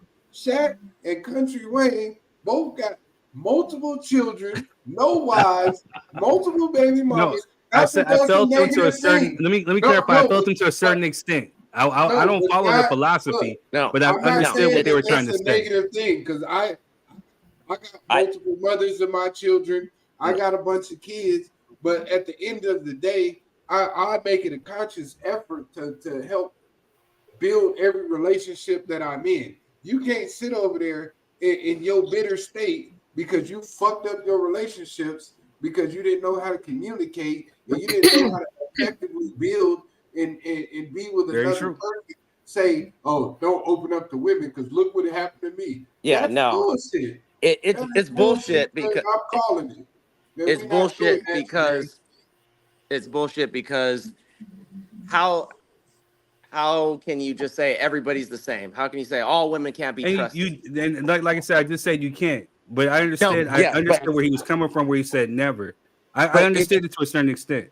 Even in never, if for a relationship to be successful, your ego must die. You must be vulnerable. Mm-hmm. You must actually have to want to put into work. You have to take a risk. And when you find the right partner, because I walk around like my shit don't stink with a big ass ego, and my wife lets me do it all the time, knowing damn well that my shit stank worse than most people, and I'm mostly wrong.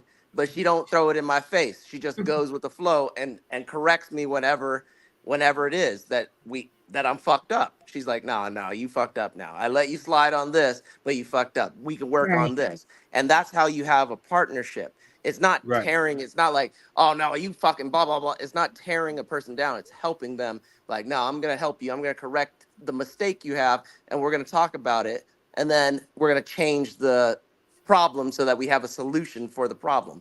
In those instances with Shaq, if there's always going to be, if for yourself, like, you know how you felt when you had no one to rely on. Why would you give that advice to somebody else? Why would you want somebody else to feel that low when you're like, fuck, I can't trust nobody. I can't barely trust my family. But I'm going to tell you, I'm going to tell Quez, yeah, be like Third, suck it up, be hard, No, that's the wrong advice. It's the wrong advice. You find the people you trust and you lean on them, and that's it. And Yeah, and bump everybody else. Right. And I think the word, since we talk about trigger words, like I don't like the words always or everyone or like this one never, because it clumps everybody into the same scenario. So I think that's where he messed up when he gave his statement about never telling a female, no, never, confiding in a female with your feelings.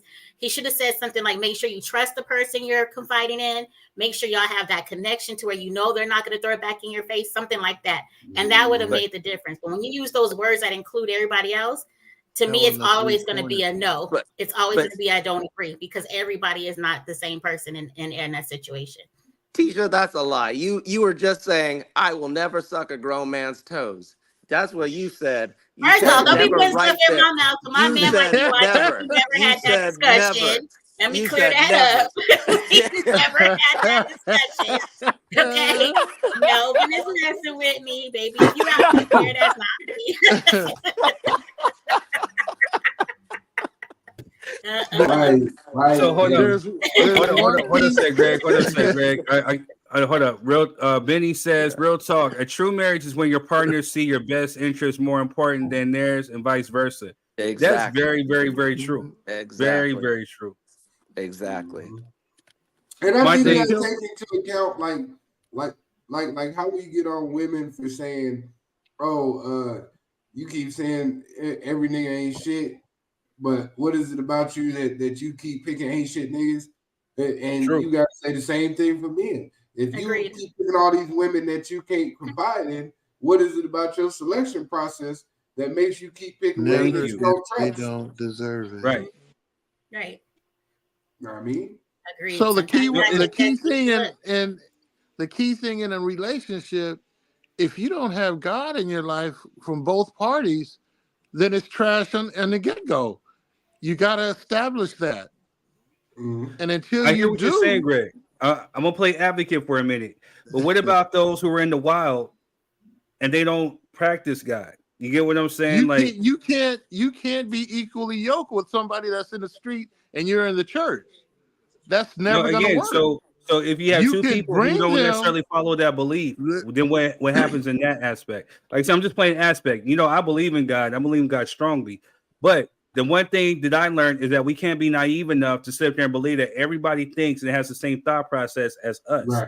There's other people over here who don't necessarily practice what we practice or what we believe in. But yet still they're going through the same ish that they're Are atheists having healthy relationships? But for me, I would substitute the word God with love, because love is God, essentially.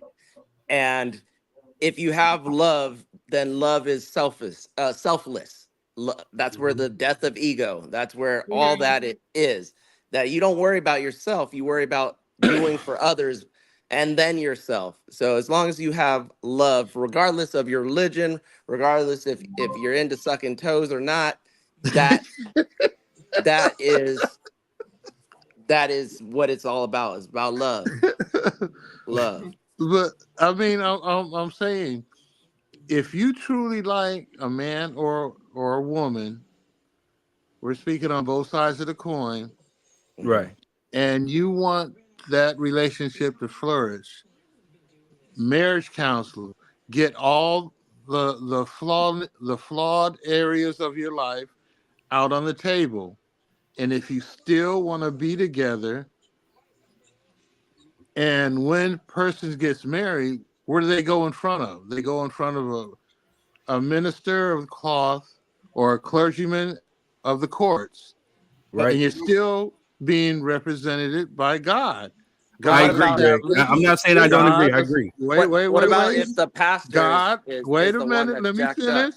Yeah, let him finish, because God established a marriage or a relationship between a man and a woman.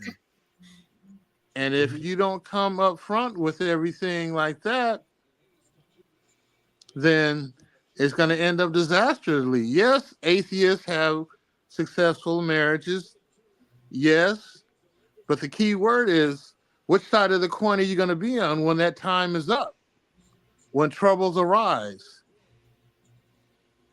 sir. Who are you gonna call out? Now can I play advocate now? Go ahead. Okay, go for it. I'm gonna take a page out of third book because now I get to play advocate. Because to be honest, for a lot of people, that's just a technicality. So for you saying that they got to show up in front of the clergyman and the pastor or whatever, the pastor, if we being technical, like you know what I mean, I believe in God wholeheartedly. You know what I'm saying? I got some unshakable faith, which I found out this week, thanks to the Queen. But I got some unshakable faith. But I'm speaking from obscurity. If I don't necessarily believe in the church and I got to get married, because this is part of the technicality for me to go over here and get the benefits of being married, you know what I mean? I don't give a damn what pastor you are. I mean, the pastor is still marrying same-sex couples too, ain't he? Yeah. That's against God. But that depends on if he's a true follower of God. Huh? We can go back to the book of Leviticus. This is about But- deep. But Benny got. I agree. I would agree. But I'm with just Benny. saying, like, so is the pastor wrong now because he married, the two same-sex couples? Because if we using your Yes, he logic, is wrong. No, he ain't. but Yes, but he we is. using your, No, he but ain't. he's still Yes, doing he it. is. Love Somebody is got love. to do it. Somebody Love is got to love. do it. So So- we tell them they can't get married because, they got to go in front of the pastor or whatever. My point. Go ahead, TJ. Go ahead. Okay. Go ahead. If you don't know, I'm a notary public, right? Mhm. And there's a service that some notaries perform, which is they do marriages. Do you know that the only thing you have to do is in California to perform marriages, you don't even have to be a notary public. You just have to be ordained as a minister. So there's a lot of people who go online, spend a $25 to $50, take that class, become an ordained minister to perform weddings who don't necessarily believe in God. So what Quez was saying is, to some people, it is a ceremony, and in order for it to become legal, it has to be performed by this minister. But there's no guarantee that that minister is a person that is Christian, Catholic, or even believe in God, period. You can have an atheist minister in front of you performing the duties as a person who does the That's wedding. scary. I seen it. That's scary. It's just a technicality. It's a technicality. Yes. Now. That's What- all what I'm It's your saying. choice. I'm not It's your saying that I choice to go to believe that, your man. pastor who you have a relationship with, who is teaching and teaching you the word. It's your responsibility to find someone who believes the same way you do, has that same strong beliefs, and have them do your wedding. Otherwise, you have no clue. You can have a devil worshiper who became the ordained minister just to perform your weddings, and you would never know. My 2 cents here is, especially in the United States, the most atrocity has came from the church, period. Most of the heinous acts have been people that said they love God, people that said they've read the God and they've interpreted their way. And most of it, slavery, it goes They on. misused the word of God. Correct that. Exactly. Yeah. And but so many people think they're interpreting it right. And then like I said before, I agree with Benny because he said, what if it's about the streets, if you're in the streets and in the church? Kind of No, what Benny was how- trying to say was, he was trying to say, what do you say about being in the church in the streets? That's what he was trying to say. Yeah, I knew he was trying but- to allude to. But what I'm alluding to is like maybe it could happen because P. Diddy and the power bottom TD Jakes, if they got together, that's the streets and the Allegedly. church. Allegedly. That was our word from yesterday. Allegedly. I'm at Bad that's gonna be boys for first life. word of the day tomorrow. Bad boys for So life. yeah, so my only point with that was like, I don't see that as a major point of you being married by a pastor, because it's not a guarantee that you're actually being married by a pastor. No, what I'm saying, it's Unless a you personally know technicality. the That's person. all I'm trying to say. Yeah. I'm not saying that what you saying, Greg, is wrong. Right. I'm just saying we would be remiss to believe that everybody out here in the world thinks the way we're thinking. Right. You know what I mean? You can't say that everybody believes in God like we believe in God. And Take that. Pretend like the church ain't one of the most judgmental places to ever be at. You know what I mean? Like those two things can also be true. And you have to reconcile with that and not speak from such a place of distinction. You know what I mean? Well, I'm in the church, so you need to shut up and listen to me because this is what the word says according to me, and not take into account that maybe this person ain't never read the Bible, and maybe you gotta filter them in slowly without being judgmental and spitting a verse at them that they don't give a damn about no way. You gotta, you know what I'm saying, play to your audience. That's all I'm saying. I agree with you. I agree on that part. You don't bombard people with, oh, you're going to hell because you're doing this and that and stuff. Aren't we all going? I'm just saying that it's going to come a time where you're going to be on one side of the coin or the other. Bottom line. What's up? Hey, Greg, I'm a further cheerlead with you again. So that we brought this up on the podcast before a while ago, maybe a few of them.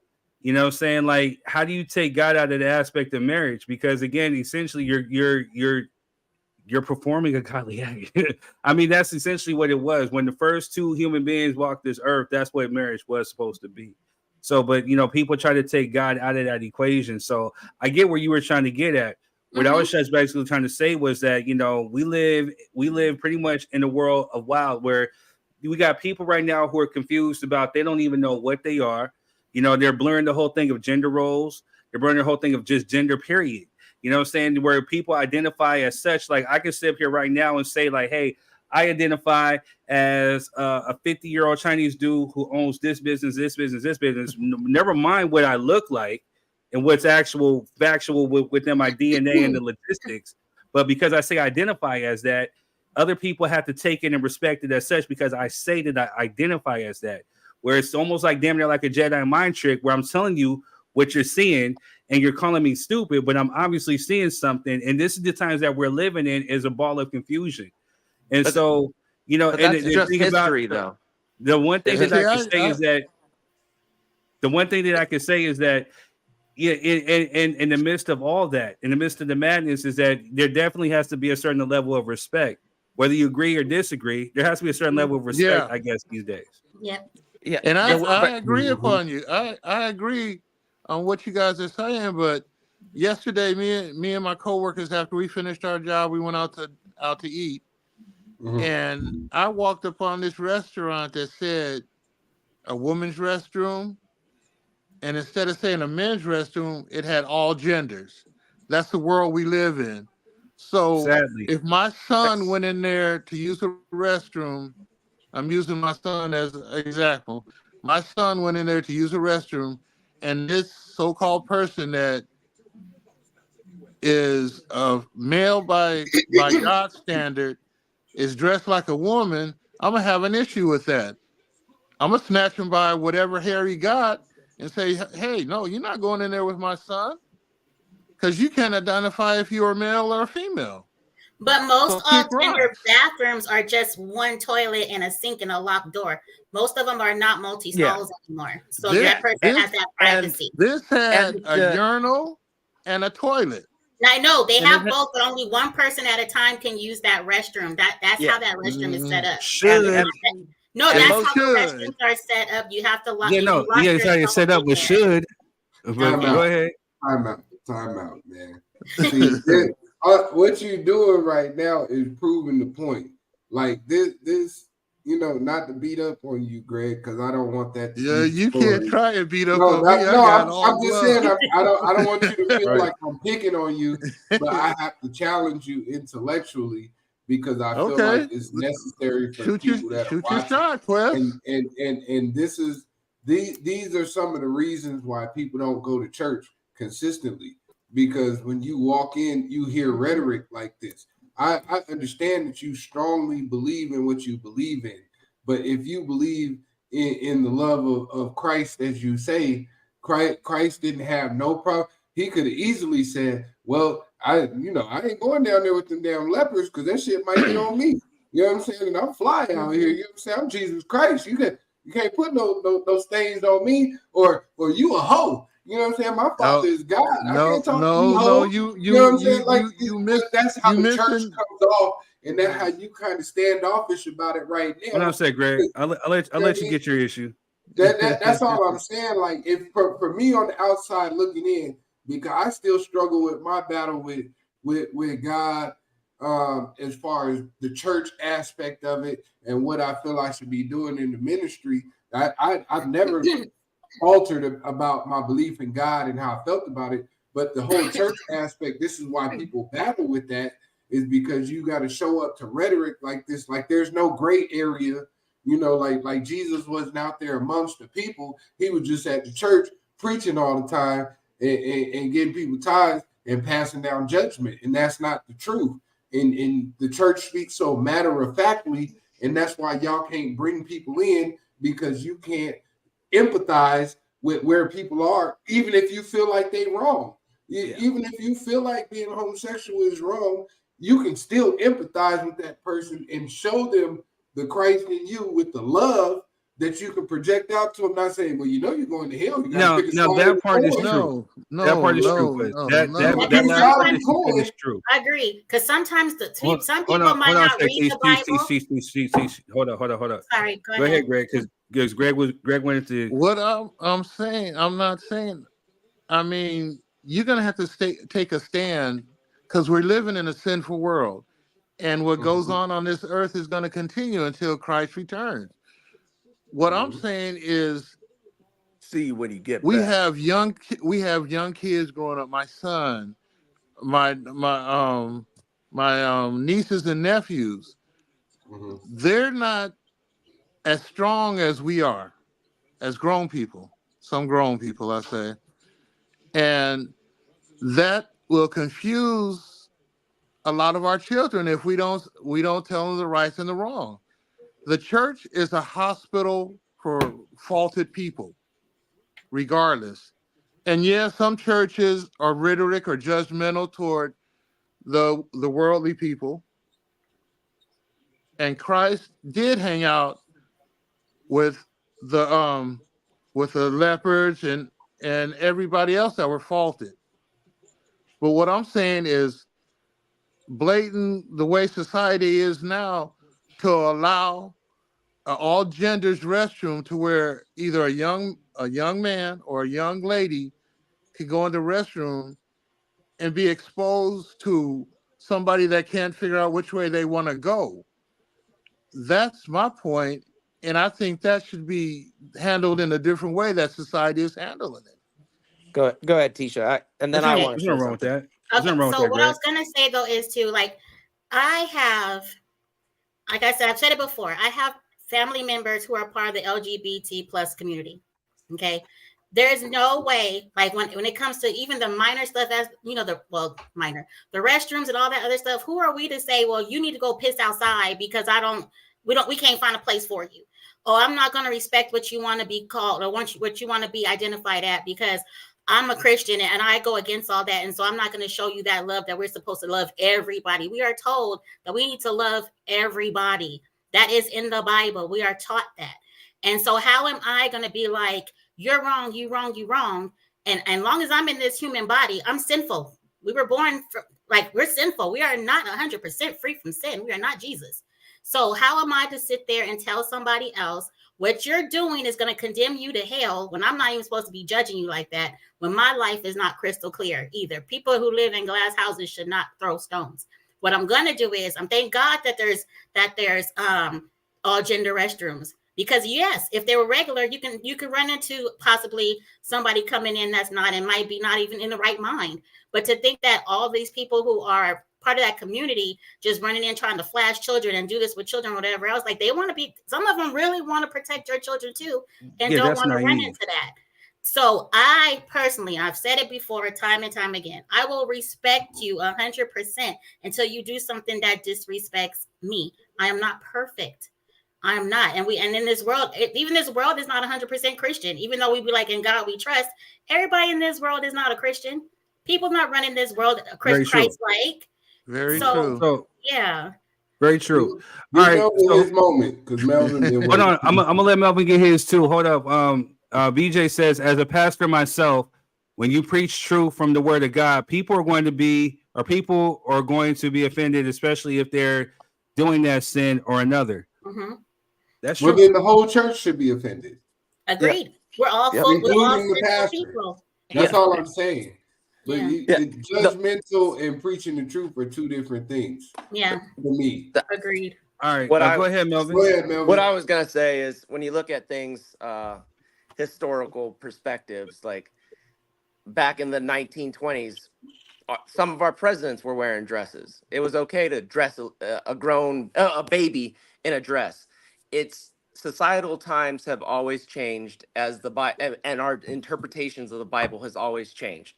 Back in the 1800s, when we were treating women like shit, you weren't loving them and love thy neighbor, but we were still interpreting the Bible the same way and saying this and this and this.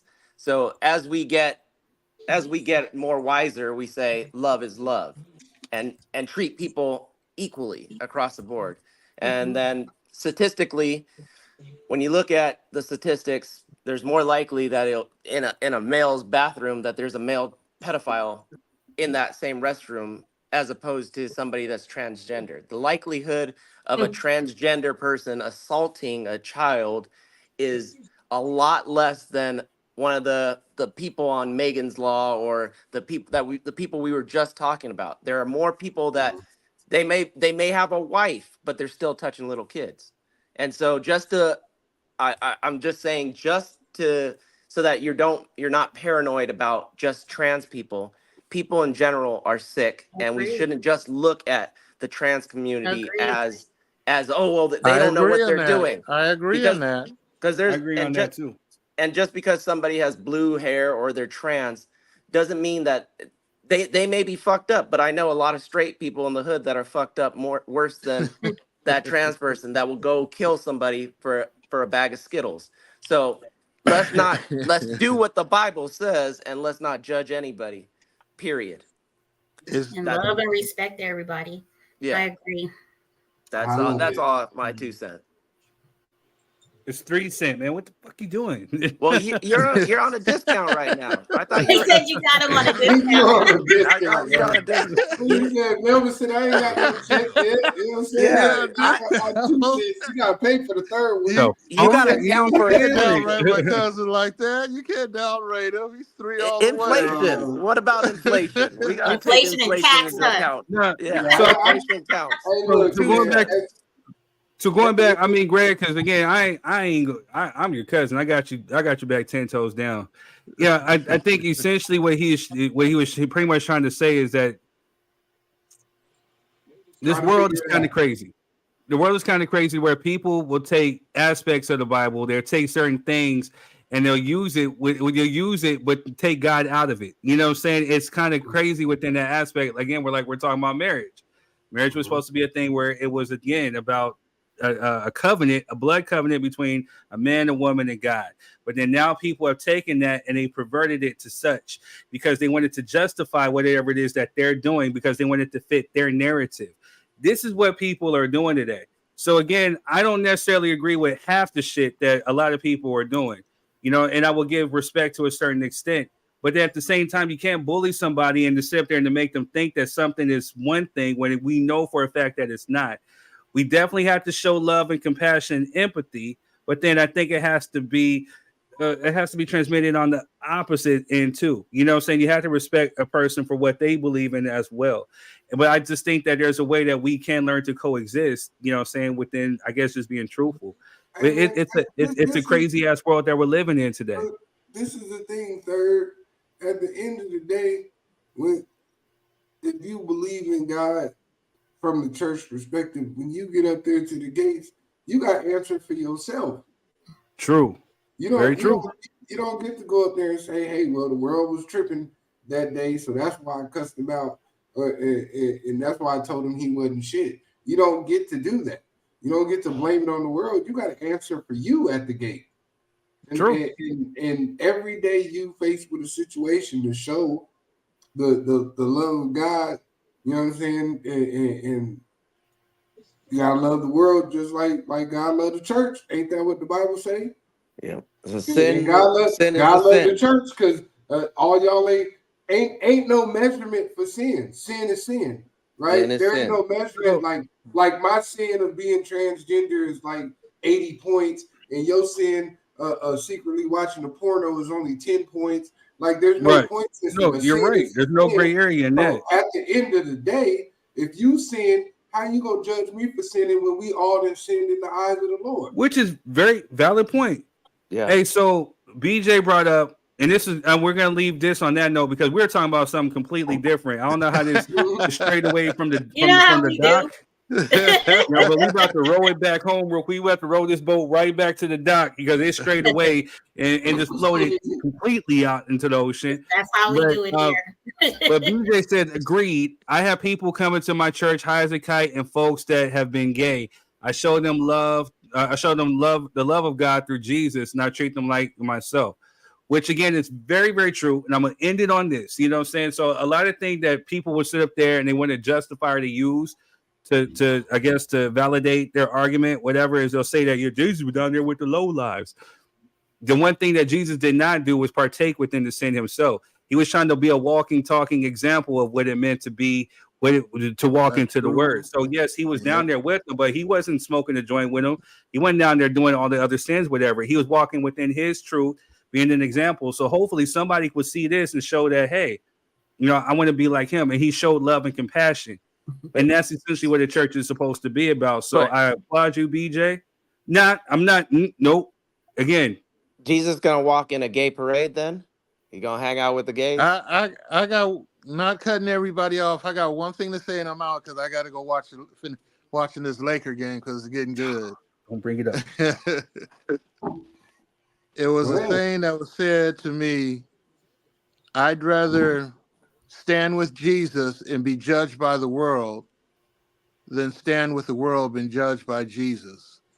And with that, I'm out. I love you guys. I love the conversation you have because you are 100 with me, and we go deep. Right. So I love you but always. The rest of us, right? He said he loved that. Quinn, you a piece of work, man. He said, you know I mess with you, Greg, man. Greg been here since the beginning, bro. Greg know I rock with him. Yeah. I just for the conversation. You know what I'm saying? Yeah. But I love you guys all, and I love what you're doing, because I love you more. Thank you, man. Thank you for always supporting and holding it down, man. I appreciate you. All righty. See you on the next. See you on the next one, man. Take it easy. But yo, my mama walk in a gay parade. They my mama side of the family. My mama. Wait till y'all meet my mama. But no, I was just being facetious on purpose though, because you gotta be ready for those type of conversations. Well, yeah, it's true. Mm-hmm. It's about like our interpretation. And the thing he said is like, you can be like, well, I'm gonna stand with the Lord and I'm gonna die on this hill. Abortion's bad. But then when you're like, point to abortion in the Bible. Oh, well, it's murder. Well, isn't fucking going to war murder? Isn't our taxes going to killing people right now? Yeah. So what about that shit? We have a cell phone. Like I told you, people will take things and twist it and pervert it to justify whatever bullish that they're doing. World, man. So the world is an ugly place. That's the one thing that we know as a fact, is the world is an ugly place. So the one thing that I can say is just like this, man. If you're moving with God, you're walking with God. Yeah, you got to kind of, again, like I use the analogy, Jesus was out there with the low lives and murderers, but yeah, he could probably go into a club, but you're probably not going to see Jesus up there sipping the bottle of gin. He's probably going to be in there giving love and compassion and maybe telling you why this and this and that, but he's still going to be him. He's not going to pass judgment. Waters. He's gonna be he's gonna be turning that water into wine. Yeah, I'm like, here you go. It's on me. Don't even worry about it. There you go. I got you. He'll be filling them glasses. Oh, here you go. No, Here's some. I caught what Melvin was trying to do, because essentially, if you participate in this economy, ain't nothing Christ-like about it. Yep. We have cell phones. Listen, if you pay your taxes, whether you over there shooting Iraqis in person or not, you participated in that war. You know what I'm saying? If you funnel your money through the U.S. economy, you're low-key condoning what they're doing, and you're okay with it because ain't nobody showed up to your doorstep with an AK-47 and telling you to come outside. So that's why you have to be careful how you pass that judgment, because you're kind of low-key participating in this system for you to be able to be as free as you are. I agree with that. It doesn't matter because you didn't see that the Iraqis get shot. Like Cat Williams said, what is the Iraqi uniform? I'll wait. Yeah, and that's why I don't like passing judgment either, because they can easily turn it around to us and be like, well, you know, you're talking about my sin, but you're around here having premarital sex. Not supposed to be doing that either. That's the cold part. And I'm done with that. Right, that's the stuff that they do. So the ones who say don't pass judgment, they pass judgment too. Quite as everybody does. So BJ says have more of these Saturday nights. Well, we'll look into that, man. This is the after party. Normally we try to do it Friday. It's the end of the week. We didn't probably had like long, stressful work days. You know what I'm saying? Like I fill up with some apple juice. You know what I'm saying? And then, you know, we unwind and we have these conversations, we have these topics. But then, you know, for anything that's overflow, you know, we kind of have it right here on the Saturday, which is called the after party. You know, it's raw, it's uncut. Sometimes we're filtered, sometimes we're unfiltered. You never know. We could be petty, we could be ratchet. You know, it's just no. Raw is good. I never heard anybody say raw is bad. What? Quez, you can't say nothing. You got like 5 or 6 kids. I don't even want to hear it. I got 6 already. So raw is good for you. So I don't even want to hear it.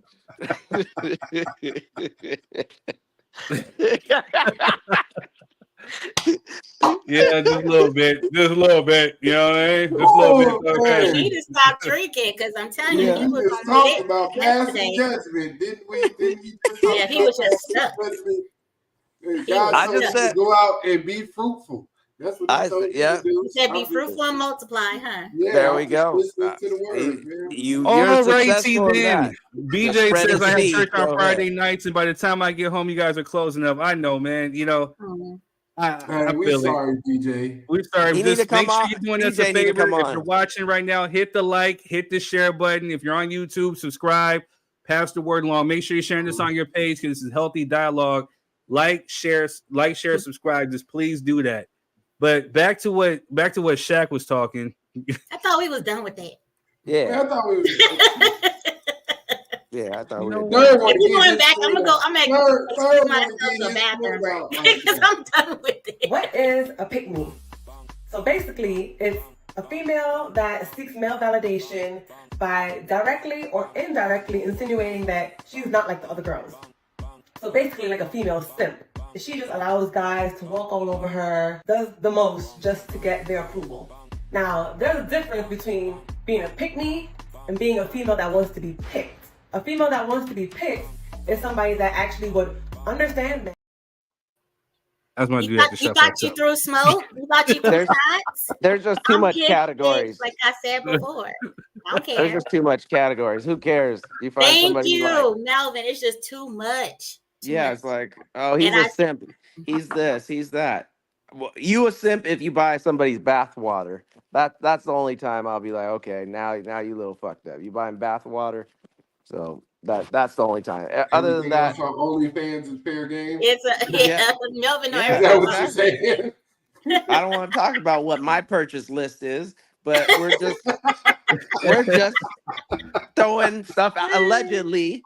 You know, there's sales. There are things you can put on the shelf. You know, I don't want to talk about it at this time, but go ahead, All right, so we're gonna go ahead and wrap this up. Oh man.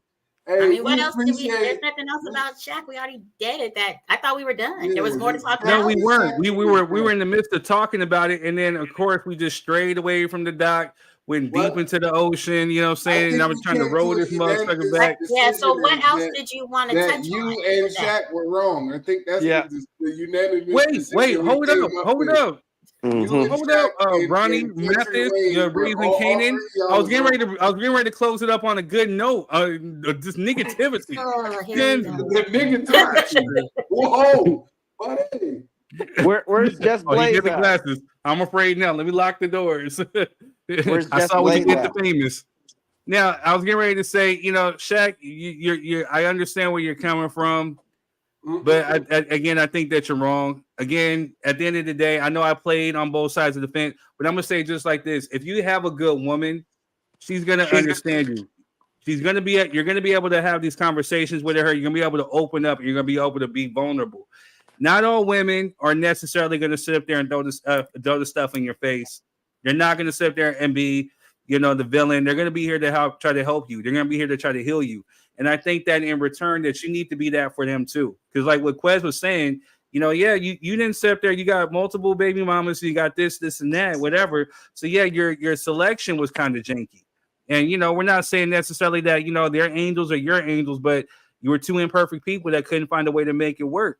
So I don't necessarily agree with that. I understand why some would feel that way, because there's times when I felt like that. You know what I'm saying? So I'm not going to sit there and invalidate another person's standpoint, but I could tell you that I was wrong on that coin, because when you have somebody that you can be vulnerable with, it's a beautiful thing. And she's going to have your back, and she's going to have your back 10 toes down.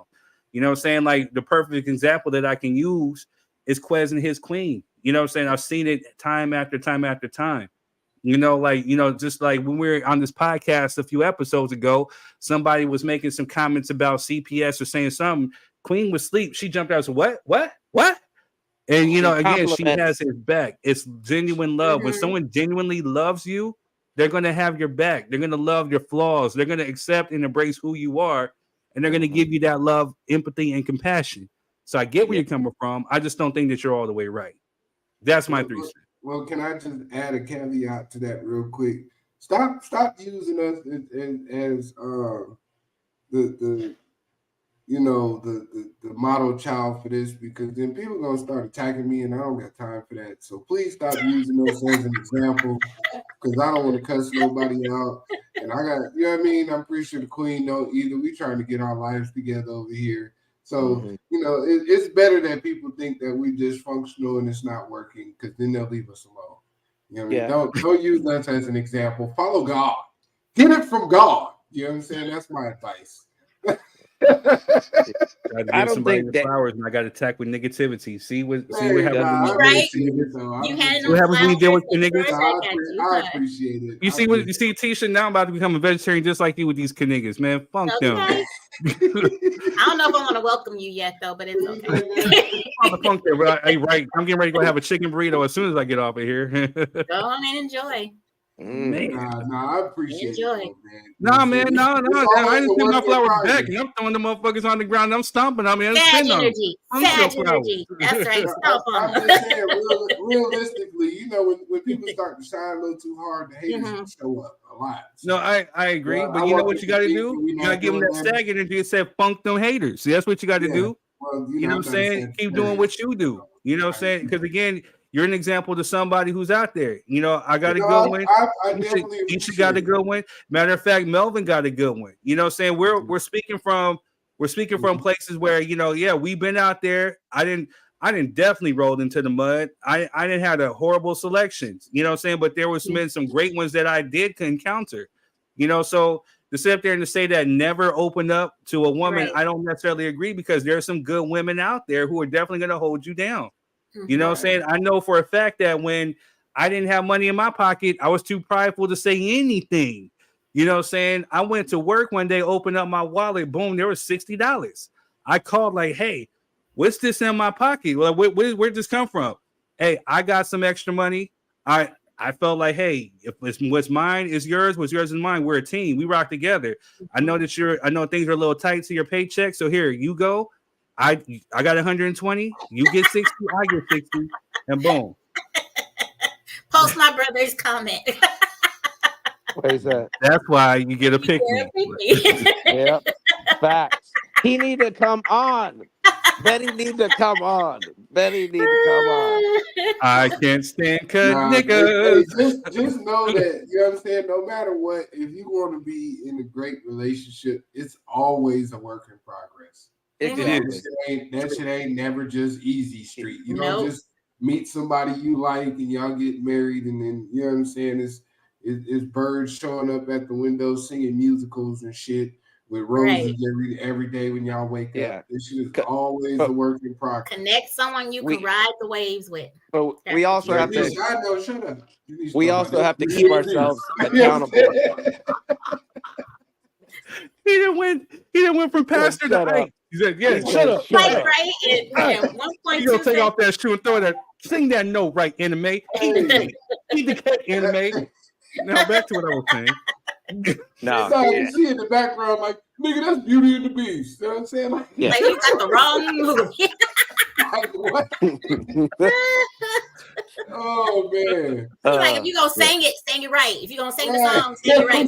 And you like, I know, I wrote it. What did I say? Right, Tish. You gotta love life, man. We have to hold anime. Eat the cake. Now back to what I was saying. Gotta love everybody, and we gotta make sure that we sing that damn note, girl. No, thanks, man. No, it's a daily walk, man. It is. It definitely is. But we have to hold ourselves accountable too, because I know I don't burned a lot of bridges. People that were vulnerable with me, I done fucked that up too, because I wasn't in the right place. So you have to take accountable too. So it's not just you can't open up to women, because sometimes women want to open up to you, and you're just blocked. You're just too hard. Especially if you have the weight of the world on you, and you're like, I can't open up to her. I don't want to hear her shit. And so that's true. I'm the king of shutdown. I've been working on it gradually, but I'm the king of shutdown. I get what you mean. Too. That's true. Yeah. I'm the queen of shutdown. Yeah. It's just about being honest with ourselves. So I was a douchebag. I was a shitbag. I was fucked up, but that ain't me no more. So it's about growth and changing who we were to be a better person. So now if I wasn't with my girl, but if I meet a good girl, then I would be better suited to handle that situation, as opposed to the other me, the younger me that was just fucked up and wasn't ready to meet the perfect person right now. And so it's just, we have to realize those, and it's okay to say you're wrong. It's okay to be like, yeah, I was fucked up. I was a horrible person, but I'm different, because that's what life's about, is about being different and growth and changing. Exactly. But if you're doing the same shit and then be like, well, this, and this, no. That's insanity. Doing the same shit, expecting different results. Exactly. That's insanity. True. Yeah, no, we ain't avoided nothing. You know, I got an intimate policy that says if you disrespect me in public, I need my apology to be the same. True. And I'll meet you with that same situation. If I disrespect you in public, I'm gonna apologize to you in public. And we're not avoiding nothing. And you know, we just all match energy. We all gonna be in the 40+ club, man. It's time to, you know what I mean? If you're not emotionally intelligent by now, you probably just a failure. Don't worry about it. They got somewhere for you. It's called prison. You know what I'm saying? Or the grave, because that's where emotionally unintelligent people go. Yeah, or you're just toxic, and then you're just gonna be living in the same thing for the last 30 years. It's gonna be the same thing over and over and over. Right. So you're always gonna have the same relationship drama. You're always gonna have the same financial problems. You're not growing. You're just always that's your level, and you're stuck at it. That's the key. They peaked at high school. That's the main thing. I agree, Benny. Facts. I'm not even touching that. Not touching it. I agree. Benny speaking. Benny need to come on here. I vote for Benny. I vote for Benny. That's a lot. Of course, 3 black men on this show, and I'm by myself. You're holding it down, Keith. You're holding it down. I don't. That is a lie. You don't want to read my book. I'll show you where that's wrong. We all voting for Benny. You know what I'm saying? Yep. If you don't vote for Benny, you don't love black people. Exactly. My brother, and I love you ain't black. And the famous words of Joe Biden, you ain't black. Joe Biden, you ain't black. Yeah. But what's that one motto too? Eating ain't cheating. Eating ain't cheating and sucking ain't. You know what I mean? Hey, Jamal, shout out to Jamal. He's a loyal supporter. He's always liking. He's always sharing the flyers. What up, he's Jamal? sharing the videos. Make sure you hit the like and share button. He always does it. We don't even ask him to. He just does it on GP. I appreciate you, man. You're definitely one of the three centers. we gotta get you on here on camera one day, man, so you can come in and have your fun too. Yes, sir. Y'all asked for it. Now, what happens after that? I do not. Don't hold me accountable. You know how many times I forget this is like live and it's gonna be seen by so many people, right? And then I'd be like, wait, what did I say? God, it's about time you realize that we've been saying this stuff from the gate. That's why we like a year and a we're half. on Facebook, we're on Twitter, we're on YouTube. You have the potential to go all over the world. So be the best representation of yourself. Yo, where the toe with that? Right now, I finally got my work streaming from my YouTube. So now the whole world, you got somebody in China right now looking like, what is up with him and toes? Yeah, no, he got people looking like, oh, I'm gonna contact him. He messed with toes. Right, real talk. Exactly. What's his DM again? Your third, hook that up. I got the hot sauce ready. Hook that up, baby. Get your toes sucked. Yeah, he just boosts his people gonna contact him. Over there trying to get your toes sucked. That man is married. I don't want no trouble. Free advertisement. I don't want no trouble. Yeah. I forget though. I'm like, man, wait, people. But I'm straight. I have all my friends that I care about, and when I say I don't care what people think about what I say, how I feel, I mean it. Because I say anything I want, and I'm like, oh, okay, yeah, you go to my church. You bet. What are you gonna say to me? You judging me? You already know I judged you last week. So chill.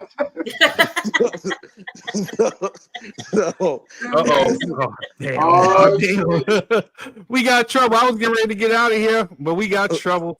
I'm out of apple juice. Who's this? You out of apple juice? I'm out of apple juice. How you doing? What up, Benny? Good.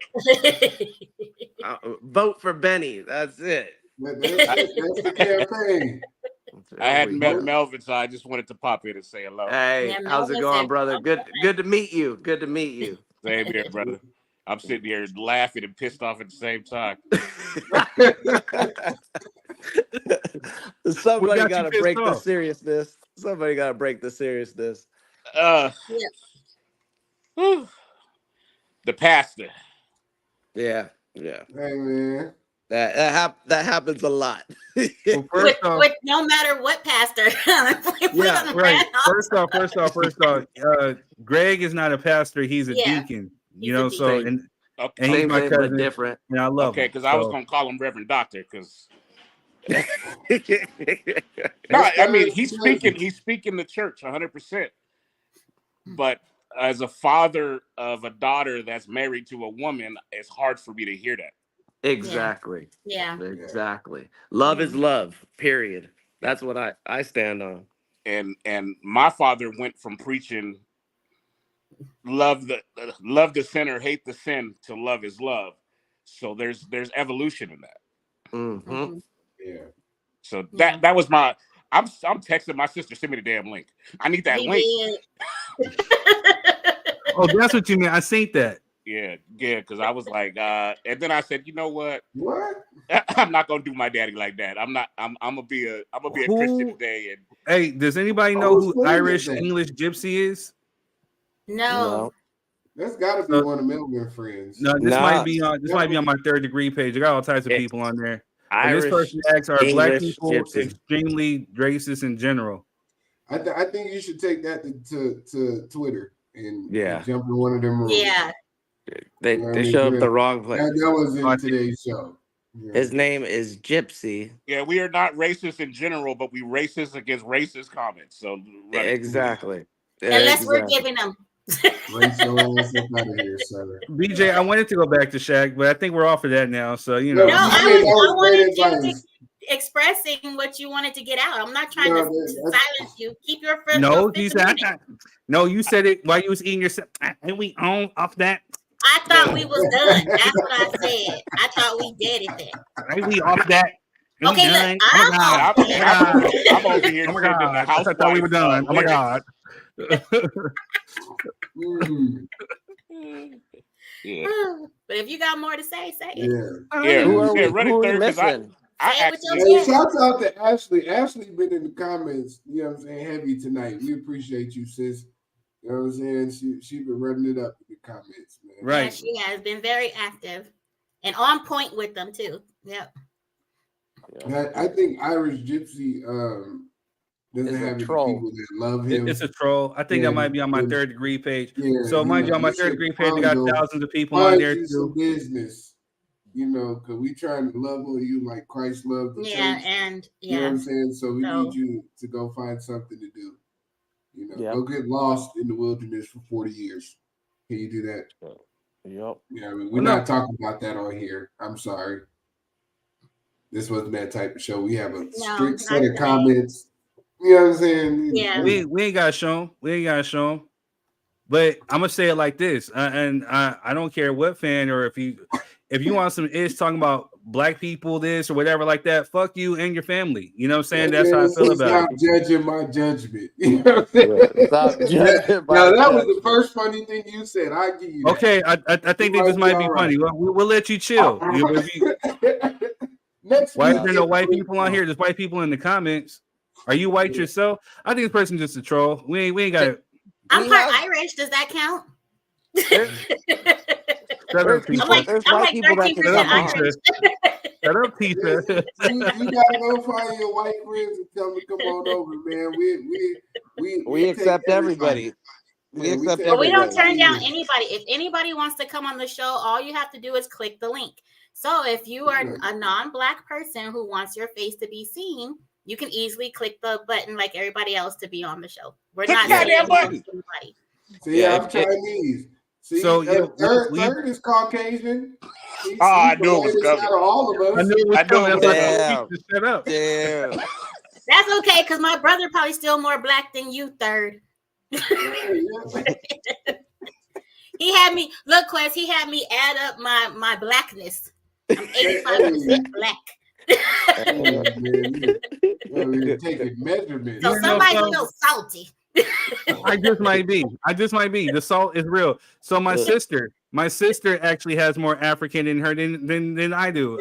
Apparently I take after my father. My father has more white in him than he does African, and my sister got 80-some%, and I don't. Hey, we accept you as you are. You don't have to explain to us, man. You still black to us. Yeah. Just not on paper. Yeah. What's that? What's that one person? Until you start owning. What's that? Sean White? I'm gonna start calling third Sean White. Sean White. City. What are you talking about? That's Noah Kaniga right there. I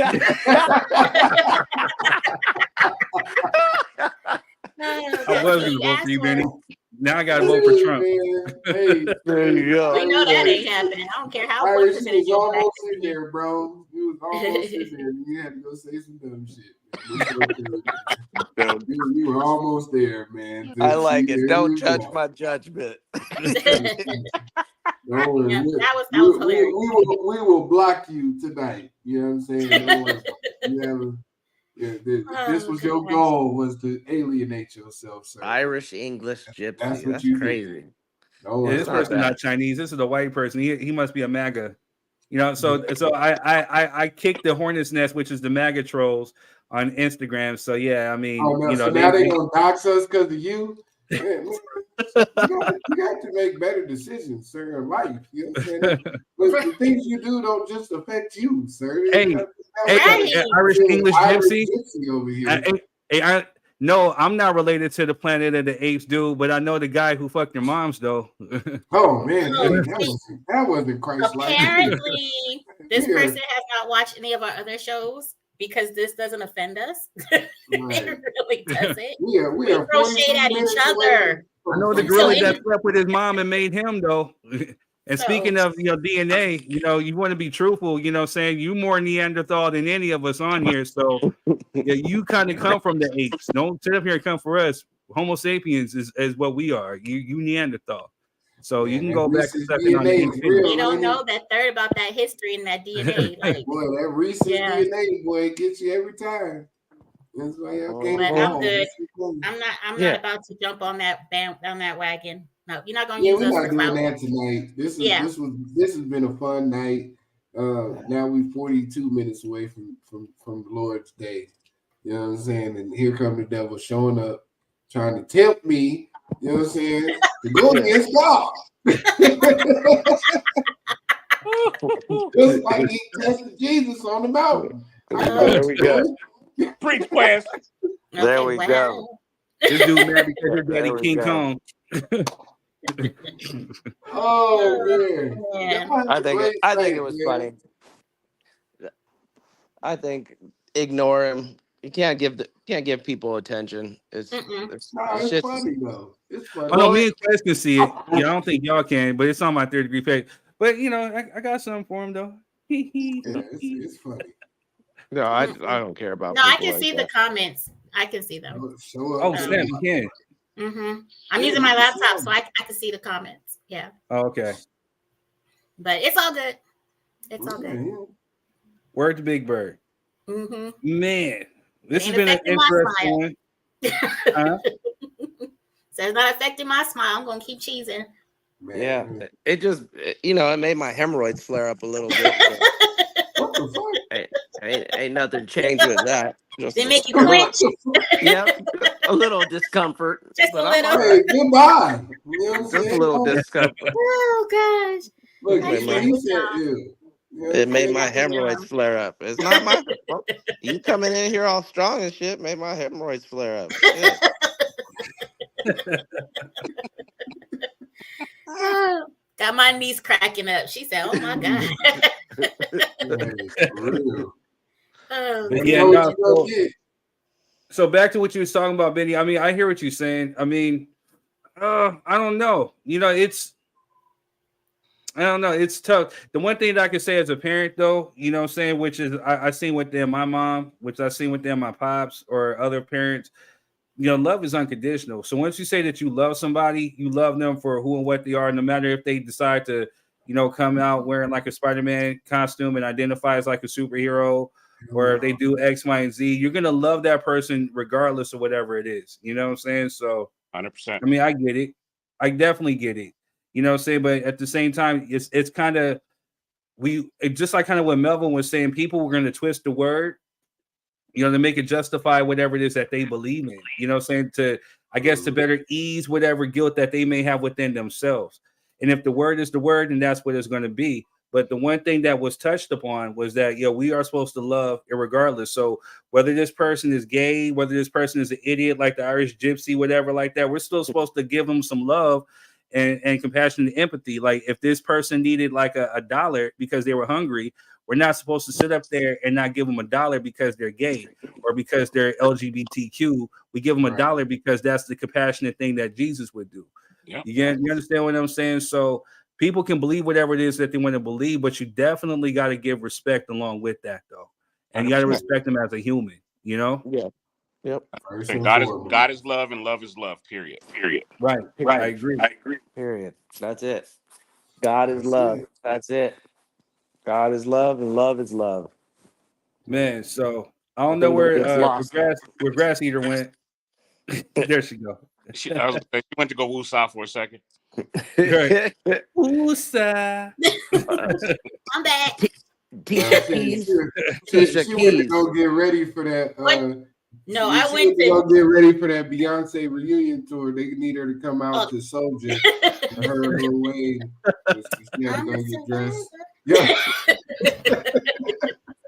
No, I couldn't hold. I'm a diabetic. I got that diabetic bladder. I had to go. No, I feel you on that one. Shoot, all right, y'all. y'all. But this has definitely been a good one. Thank you for everybody who's been coming through and showing love. Make sure you hit the like and share button. You know what I'm saying? We're making this, we're getting this out there to the world. We appreciate you. We appreciate the energy. Shout out to Brother Benny. You know, shout out to Ashley. Nice to meet you, Benny. Nice to meet you. It's glad that you guys finally meet. We about to do some things over here. You know, we about to probably make a trip, you know, and go visit Brother Benny and have some fun. You know, I'll bring my Hennessy. Where you stay at? Where you stay? No. Not right now. Oh, I have no problem. I'm in Vegas. Come see me. Let's do a trip. I'm down. I'm in Vegas. When my boys going to the Super Bowl. Mm-hmm. I didn't talk to Quez since I dropped my little video for you. Bang bang, 90 days. I told you I wasn't hating in the beginning, man. You know what I'm But saying? you were still talking. Statistically speaking, I'm gonna I tell don't you, see that honestly, happening. I know. Honestly, when I was watching the game, I think I was probably just as mad as y'all in the first half. I said, I know they didn't beat us to go up here and do this kind of bullshit. Look, You know I what I'm done saying? Get your shit together. I'll be damned. We could beat them. You know I what called I'm my saying? dad and was like, man, I need you to pray for these Niners because Yeah, y'all were looking real skeptical in the beginning, man. You know Shoot. what I'm saying? I But, gave them my own pep talk during the halftime. yeah, nah, Like, man, y'all got it, man. I was just talking shit. This is what we we do. know. oh, I know, and I had to put thought the some back. video was Wrong, hilarious. wrong. I hate to see Hey, it I live love in the front of the edits. I world. showed it to Denisha. Denisha was crying laughing, man. The edits is what be killing it. I hate to say this live in front of the world, but I will give my endorsement to the Bang Bang Niner gang because I don't want the Chiefs to win. So Chiefs all day. Chiefs all day. Melvin, I thought we were friends. We are friends. We are friends, but I might have to I take can't that stand 10% back. Terry Kittles and whatever. Bosa is a Trump supporter, so you know you need to burn at the stake. And I Look, just we can't. overlooked that when it comes to football. Yeah. I love Brock Purdy though. Brock, he's the truth. Yeah. He is the truth. But I can't go for Patrick the Chiefs on Mahomes this is the one, new Tom Brady. Patrick Mahomes is the new Tom Brady. As long as he don't deflate no balls, you know, like Remind me of my ex-wife. I don't want to talk about that right now, though. I don't want to talk about that right now. And on that note, I that was appreciate everybody for coming to Drop Your 3 Cent After Party. We appreciate you. We love you. And we'll catch you on the flip side. Peace. Later.